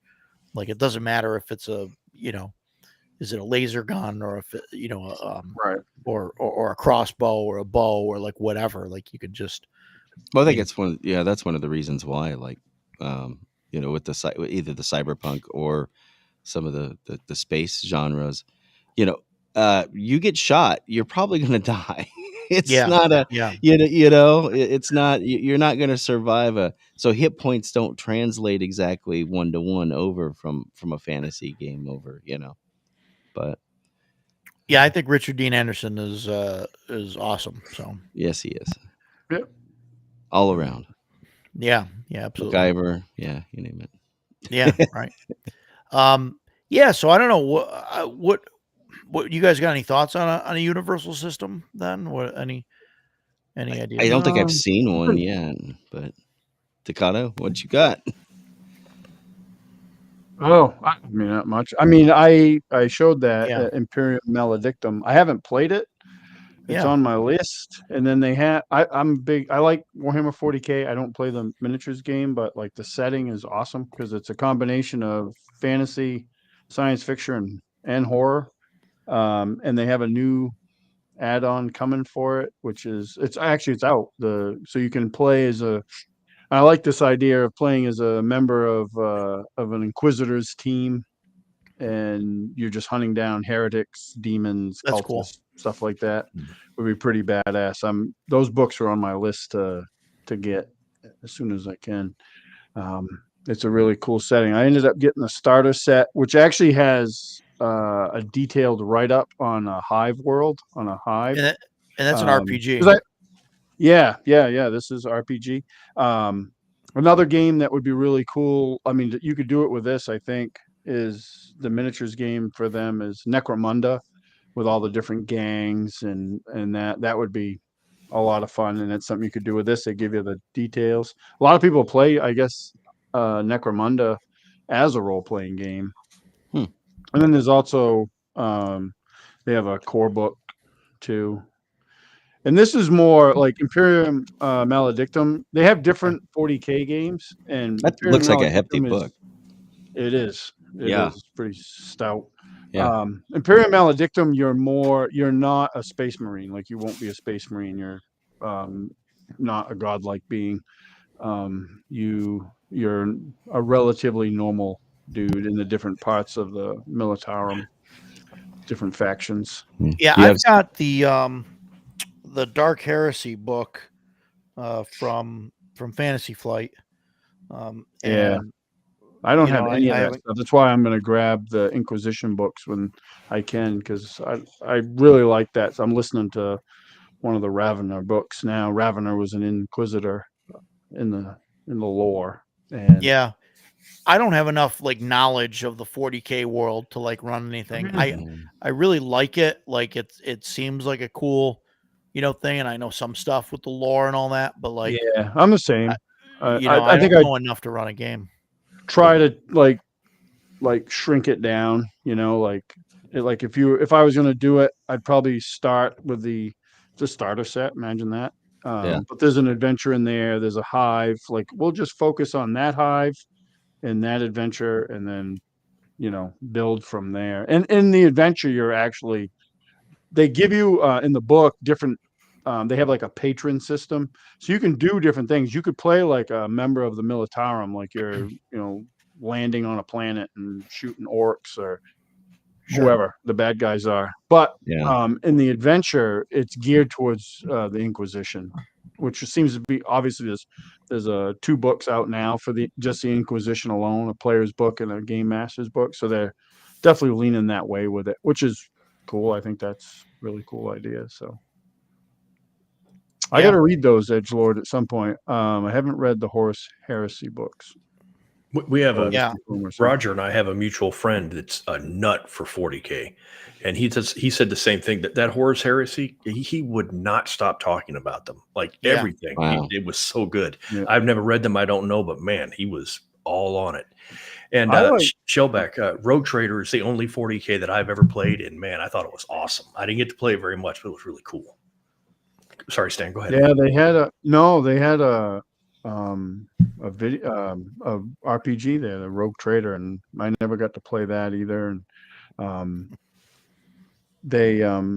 think it'd be a really cool system setting to play in. Mm-hmm. But I think you gotta, unless you're like a savant with this stuff, it's like anything. Like I feel the same way about Lord of the Rings. I'm like, in my group, I'm the Lord of the Rings nerd, and I still don't feel comfortable running a Lord of the Rings game. Like I would have to shrink it down to a very small area, very limited, and then really dive into it so I knew it, so I could sell it. You don't want to ruin the whole. Yeah.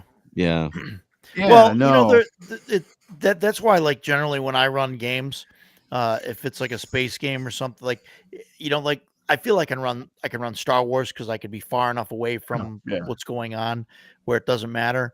But like Lord of the Rings, it's harder. I mean, I guess I can run, a game that it doesn't have anything to do with what's actually going on.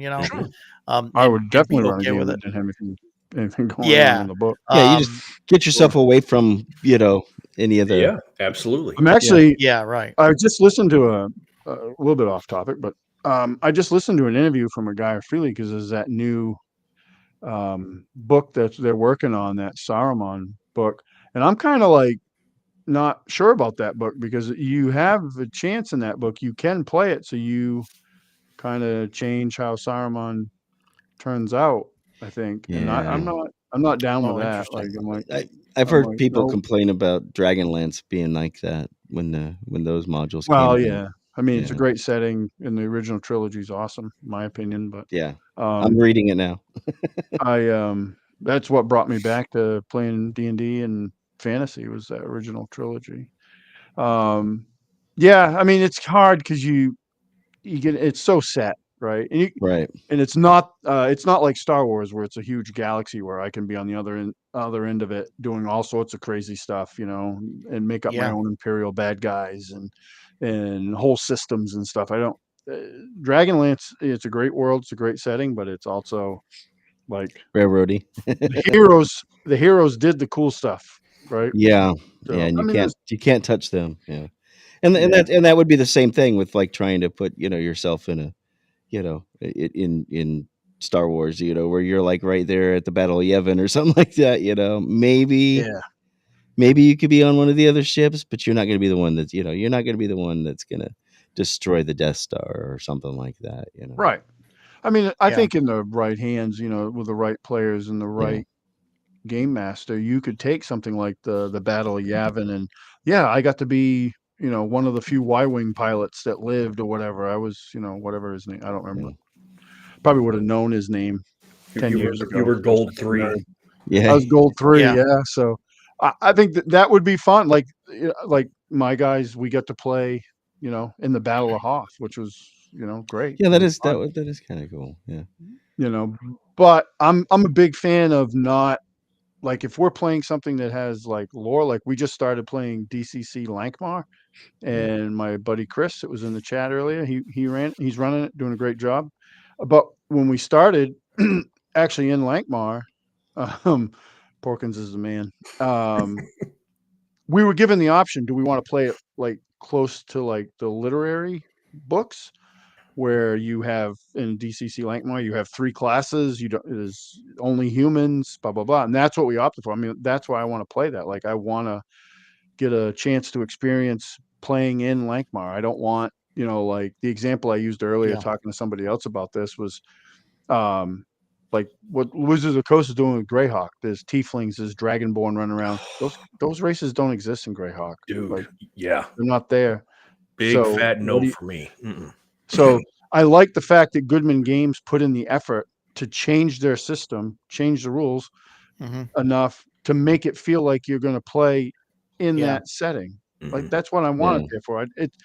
The Watts version is like modernized, updated for the modern audience, which always means it's going to be a total piece of crap. Yeah. Mhm. And that's that's what they put out. So. I'm the same way, Yeah. by the way, with Yeah. Dragonborn. I don't like Dragonborn in Faerun. I don't mind them. Like I ran a campaign. I won't let a my player play 5e them. campaign had them.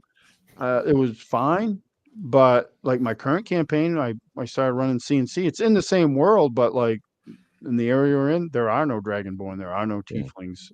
I could make those up if I wanted to, but I don't want them in my game. I wanted the normal core races. Tieflings Here, and this Tabaxi. sums it up right here. Yes. Yes, absolutely correct. Not Well, one time have I ever Paul- been proven wrong when anything they said, oh, this has been updated for a modern audience, and it It's did been not. it's been crap. sucked Yeah. every time. Tieflings and I am Tabaxi. literally sitting on my hands so I don't start talking. Yeah. Well, I made the mistake Don't of get me letting started either, but I let a player play a Tabaxi monk. Nope, Tabaxi, you're off the list now. yeah, my buddy Yeah. Chris that was in the chat, he played a Tabaxi rogue in my 5e campaign, and he played him super well. Took tons of chances, a whole 9 lives thing. Like that's how he played his character. Took tons of chances. He did a great job. But that character, oh my god, it was just he was unstoppable as far as like Right. moving around the battlefield or whatever. Like Yeah. never again. Never again. There we go. There's the Shadowrun. Skyrim clone that you want I to gotta play. get that. And it's I great. gotta get that. Yeah. Gee, who did that? I gotta get Greg Christopher, Chubby Funster. yeah, Chubby Fun Did did that. that. We have to give him a Yeah. plug there. It's great. Yeah. Yeah, Skyrim's great. I use a stuff. lot of Skyrim. I don't say a lot. I do use Skyrim stuff in my CNC game. We have the dragon marks. One of my players got one with the dragon wall. I actually have the one that the Modifius put out for miniatures and terrain. So Awesome. one of the characters got one of those, and I made my own history for it. But the concept was there. The stones, I just drew a blank on what they're called, the ones you find out in the wilds, and you can pray at them or whatever, and we have those. There's mystery behind them. I've changed a few things. They haven't discovered them yet, but Cool. yeah, we use all that stuff. Yeah. It's So awesome. that what Greg did in Yeah, for this Those are book great. is there's all like the stuff that you can find, the alchemical stuff and the like plants and things like that.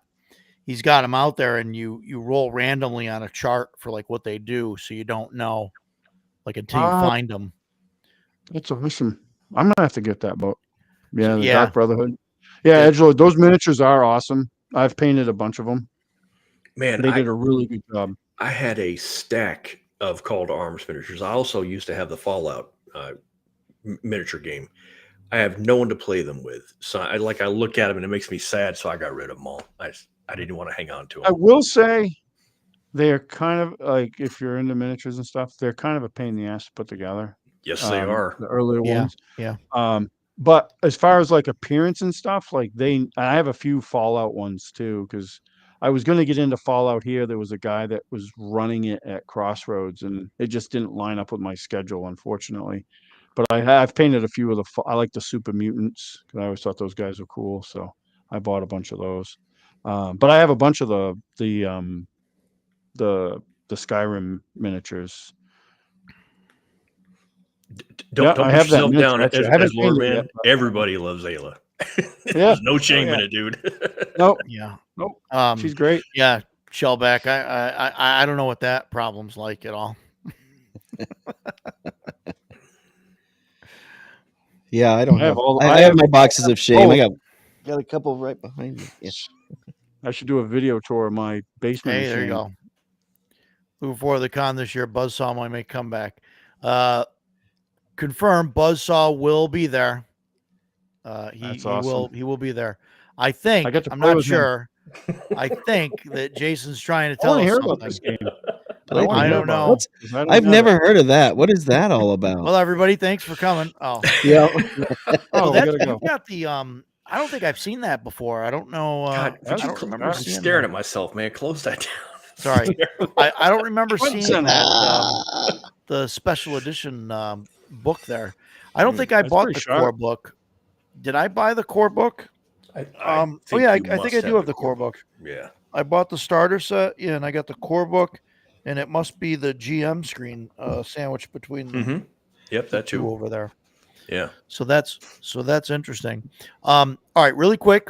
CNY is June 12th, 13th, and 14th.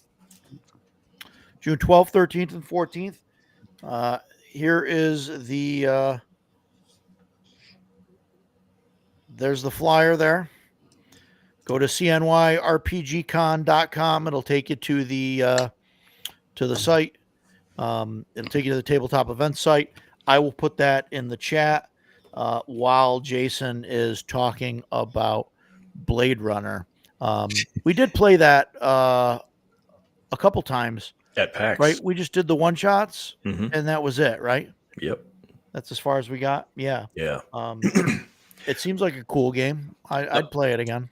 Unfortunately, like so many really awesome games, it's very niche. So you have to find people that are willing to play it. It's got kind of an odd system. It's not entirely free leagues. Mutant, they're zero, the year zero engine. It's a little bit different. But man, if you're a fan of the movie, you need to play this game.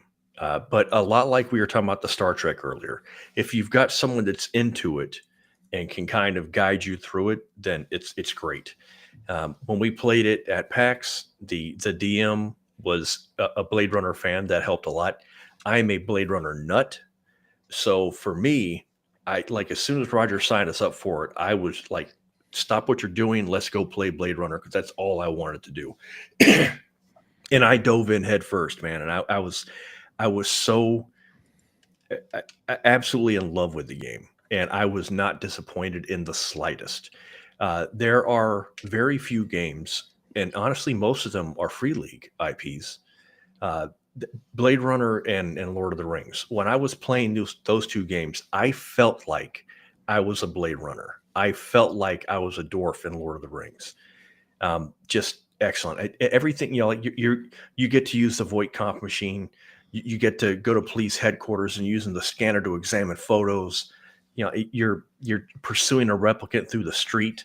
The cops are in spinners and it's dark and it's raining all the time. It's LA in 2040. Man, it's so good. I can't really speak to the system that much because we only played it a couple of times, and that was 3 years ago, I think, right when it first came out. But man, I absolutely loved it. It for almost for anything. If it's an IP if it's Star Wars, I want it to feel like Star Wars. If it's Star Trek, I want it to feel like Star Trek. And the flavor of Blade Runner in this game, they could not have gotten any better to it. It's that Ridley Scott is standing there with a camera watching me play this game. That's how I felt about it. It was absolutely amazing. So That was the feeling I got from Aliens too. Like, Yeah. because it felt like I was there because it was Yeah. so easy to, like, you're a big fan of Yeah. Blade Runner, so it was easy to put yourself mentally in that setting. And it was the same with me with Aliens. As soon as the xenomorph started down the hallway, like I was like, okay, this is it. We're probably gonna die. But like Yeah. I could visualize it so well that it just really worked really well. Yeah, it was. Oh, it's so good, man. Yeah. Yeah, and the free league production value of Top-notch. the adventure and the They kill it. modules and stuff Yeah. is just, I mean, all of their stuff, right? Not just Blade Runner, but I think all of their stuff is really top notch with the art, the layout, everything seems, cohesive. Like it all goes together. All the art goes together. The modules and everything are just, fantastically done. Yeah. And there's, I think, 4 different versions of the movie, the original Blade Runner, not the new one.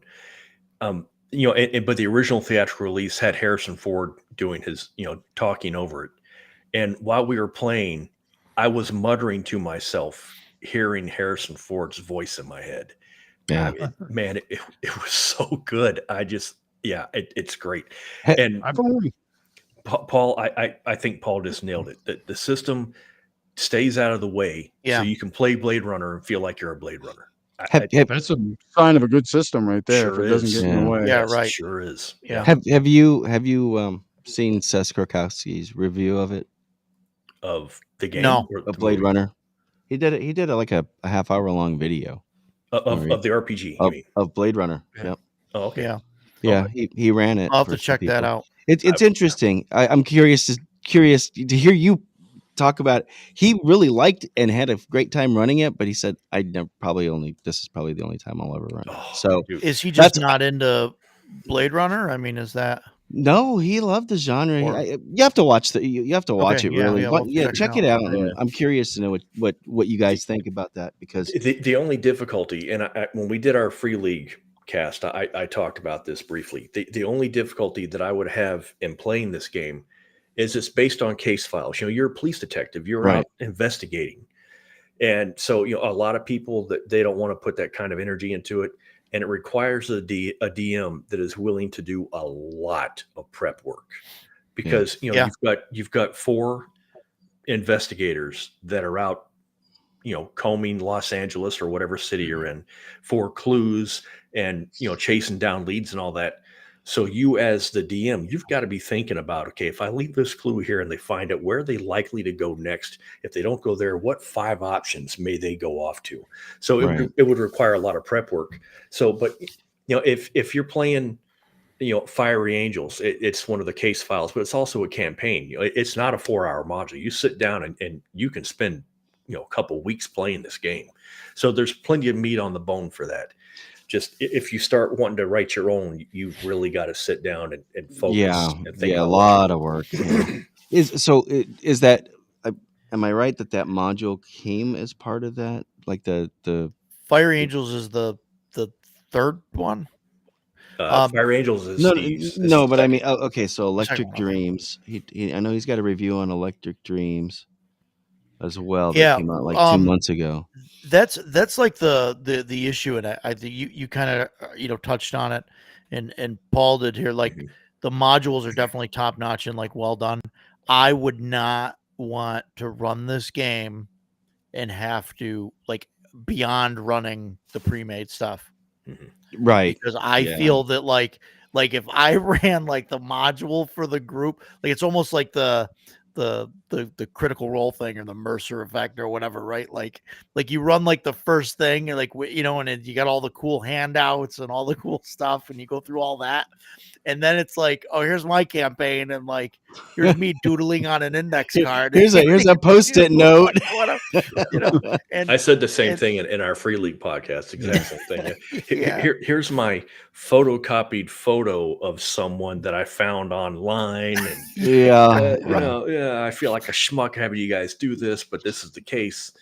Well, he Yeah. said the So stuff you'd that have was to in these spend- was great. So You'd have to spend like so much time to put it together, which for Making- me, like as a GM, like if I'm going to run a 4-hour session, if I need to prep more than 4 hours, like forget it. Like I just can't. I mean, I'll do it for, some things and all that, but like So- to have to, it seems like I would need like 8 hours or 16 hours Right. to prep for a 4-hour session to come up with the gorgeous handouts and stuff. So that's Jason's gonna run it for us, right?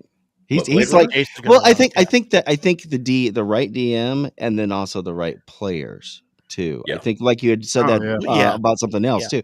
If your players don't have that mindset and they're not invested in that setting, it's not like they could just jump in. And that happened to Yeah. us when we played at PAX. I mean, I was clearly the guy at the table that like I could have soloed this thing and been perfectly happy. There were I think Joe played it as well. He's in the chat. Roger Mhm. played it, and both of them were like, "Okay, we're gonna play Blade Runner. We'll have a good time. It's fine." The other 2 players, one of them was okay. I don't think she ever saw the movies, but she was doing okay. I don't think she played an RPG before. Yeah, like, but she that still day. did okay. Yeah. But So, yeah. the other guy, like I don't think he ever saw the movies. He had no clue what was going on, and like he was trying to use the systems, and he just I don't know if he just wasn't knowledgeable on the game or the movies, or if it just wasn't his thing. But yeah, so I can only tell you my experience of it. Right. And I would recommend it for anyone that's a fan of RPGs and is a fan of the movie. If you're not a fan of the movie, it's obviously not for you. There you go. Yeah. Jason enjoyed it so much that, like, we got to the table and he's like, with the first handout dropped, he's like over the table and is like, look at this. He's like, oh, right here, right there, that area there, enhance. And then the GM literally hands out, or like flips it over. I think it was on the back, like flips over like the zoomed in thing of that. And he was like, oh my God, this is amazing. Like, it's so awesome. And it was really, really well done. Yeah. The module and the GM, I think, was good. You can apparently run it while you read it the first time too. I would still want to read it ahead of time, but yeah. Call back to the Star Trek game there. Yeah. But yeah, they're Free League puts out some really great stuff. Yeah, they really do. Like, they're top. I mean, they may put out a game that, like, I'm not interested in, but it's still, I know, like, the quality of that game is going to be. It just may not be something that speaks to me, right? I don't have all their games. I have a good collection of their games, but man, there's a few like other companies out there that like have similar standards, I think, as far as like quality of product, like Jeff Talanian for Hyperborea, like unbelievable. I think it was Angelo was talking about, he hasn't gotten it yet. Dolmenwood, the Gavin Norman stuff. Did you get yours yet? Yeah, I got mine. Yeah, he got his finally. Yeah, it came this week. Yeah. It's super nice. Like, it's I was ready to storm Roger's house. It was going to happen. Thank God. And then people in the chat were like, "Oh, I got mine too. just rub it in there. Yeah. Salt in the wound, every one of them. Yeah. And I'm like, oh my God, he's coming over. I'm ready to just give him mine. 6-hour drive. I think I'm actually probably going to be running some of it on my Thursday night group when my turn comes up, which is up. It's up next after we finish Lankmar. I'll be up next. So I don't know why I skipped that. I'm gonna run it. Campaign. That was what, 2 years? Was it about 2 years ago? At least 2 years ago. Yeah, 2022 or something. Yeah. It was a long time ago. There was a reason why I don't know if there's something about it I just didn't like or I just didn't have the cash. The books are a weird size, and I know that's like a dumb thing to be upset about, but they're funny because like OSE smaller, it's like A5, and then these new ones are bigger than the standard. They're like 3/4 of an inch taller and 3/4 of an inch like thinner or whatever. I don't know. Less deep the width, That slipcase is hefty though. Like the slipcase is hefty. Yes. Well, did you get everything with it now? Is it like all the stuff I'm seeing for Dolmenwood? I thought that I got everything. And then Ducato did his box opening, and he's got more stuff. Yeah, let me see if I can somewhat do this. Did you get Jip there, Roger? No, he got a T-shirt and some other things. Oh, he got the extra stuff. Yeah, Game Master screen, map book, core stuff, slipcase, 4 adventures, cloth GM mat, cloth player mat. Those are super nice. Miniatures.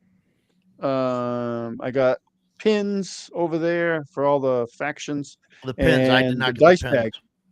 The dice bag, and I thought like when I'm like, oh, it's a dice bag, whatever. And I pulled that out, and I'm like, this thing is super nice. Like, it's like oilcloth, embroidered, sewn bottom. Like I use it already. Like it's in my bag for my Thursday night games. My daughter has the dice bag and the dice. Because she's in. I got the dice too. Those are nice too. So the Mossy dice. The dice, Yeah. yeah, and just a little, add nod whatever to the dice. Generally, when you get dice that have a symbol on the highest number, it's the same throughout all the dice. And this, every die has a different mushroom on it. Yeah, they're super nice. It's pretty cool. It's But unique. yeah, my daughter got Blamed 'em. those because she likes I don't blame her. she likes the shrooms and stuff like that, I Shrooms. guess. Let's hope it doesn't evolve into more than that. But Something further. Psilocybin is her friend. She's- yeah, right. Just don't tell her about toad licking. So yeah, oh my gosh. Yeah, She could be Showback. That dice watching. bag Yeah, is thanks. awesome. But yeah, no, the Dolman one stuff is pretty cool. Top You know, quality. they had Yeah, a bunch of delays and stuff. Yeah, the quality is good. top quality. Um, So this, you know. but like I said, Free League is, man, they just kill it with all their Mhm. everything's quality. Like, and they, Yeah, my only problem Yeah. with Free League, and this is I mentioned this on the Free League show, is I bought the special cover or whatever of the Electric State, and it is awful. And I wish I bought oh, really? the regular one. Yeah, I'm gonna show you. That the Electric State is one of the few misses for me for Free League. I backed it immediately, got it, read through it that night, put it down, and said, I don't ever need to look at this again. Here's the Yeah, I don't special have that one. edition. Oh yeah, that is awful. Yeah, it's terrible. Yeah. It reminds me of a yearbook from 1987. Yes, that's right. Mhm. Big It- hair. My and- yearbook from and puffy 1987. shoulders. Big hair and puffy shoulders and all the girls. That's, Yeah. And don't get me wrong, I loved 1987, A lot of Aquanet. but we were really big into neon pink and you all go. the I mean, it was like the thing then. God, that Yeah. was my Yeah, middle school. Didn't they? Was that what they based? There was some show on Netflix. Was that the Electric State, or was that something No. else? No. I'm thinking? That was Tales from the Loop. Yeah. Oh, okay. Yeah. And Very, that- very similar. The Based on the Electric same State. art. Yeah. Well, yeah, it's Go ahead, same Roger. art, Go ahead, same man. art and stuff. Yeah. And Simon that Simon show was freaking terrible. Simon Stalag or something, I think is Yeah. the artist. But yeah. All right, Shellback. Thanks for Thanks, Showback. Anybody? thanks for stopping Yeah, man. by to listen to us complain at each Yeah. other. Yeah. I thought this has been a lot of fun. No, it's been Yeah. good. It's been good. I talked about Shadowrun for 45 minutes. I know. Hey, I I was thrilled helped. to hear I it. To helped, be honest man. with you, 'cause I love that. I know. thing. I was Now I dozing wanna off. buy- Sorry. No, it's fine. No, it's fine. I just like when it comes to like Shadowrun, like I don't have the experience you guys have of that stuff. And so that's I'm like, the okay, thing, you know. Yeah. I'm like, I don't have that with the superhero stuff. You Yeah, know, I Same way. Yeah, I have an right. idea So- for a superheroes campaign, but I've never played a superheroes game. Nice. Yeah, they No made a more. movie with Millie Bobby Brown. I do want to check that out. So anything else as far as science fiction that anybody wants to cover? I don't think so. I think I'm think okay. we got a lot. You know, Yeah, Yeah. you get a lot. Yeah, touched on no, Stargate and stuff. You know, we definitely talked about a lot of stuff. There's definitely a lot more science fiction games and all that can be brought up Yeah. and mentioned. Yeah. But I don't have experience playing them. And I mean, there's Doctor all of that Who. stuff. We didn't even touch on Doctor Who. the and that's Doctor got- Who. You know what I like about the Doctor Who game is the initiative order. Okay. Is it's talkers, runners, doers, and then shooters. So they're basically breaking out into the different types of Doctor, and then Yeah. So it's interesting. So like if you're gonna try and talk your way out of it, that's the first thing that like you're allowed to do. And then like after those people do the thing, then you can run away. And then anybody that's doing anything that's not combat related, they can do the thing. And then combat happens last. So they're Yeah. trying to push, like that, and that was kind of neat. And there's another game that does that. I have no idea, like Ray Punk, like this is one of those things. Is that a like, subgenre? I have no idea. Never heard of it. It's a sub, like Ray Punk. Is that like Diesel Punk? That's like with the ray guns and like all of that stuff. Is that what that is?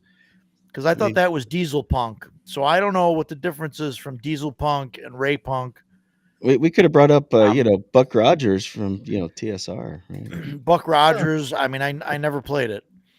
I didn't either. Yeah. Show Neither did apparently a lot of people. That's why they had them stock right, crash and burn. Yeah, right. Yeah. But and that's how we got WotC. But yeah, there you go. So what do you think? Is there anything else you guys want to say about science fiction? Jason? I really like it. Yeah. I like it too. Man, okay, Flash Gordon. That's Ray Flash Punk Gordon is Flash Gordon. Okay. Yeah.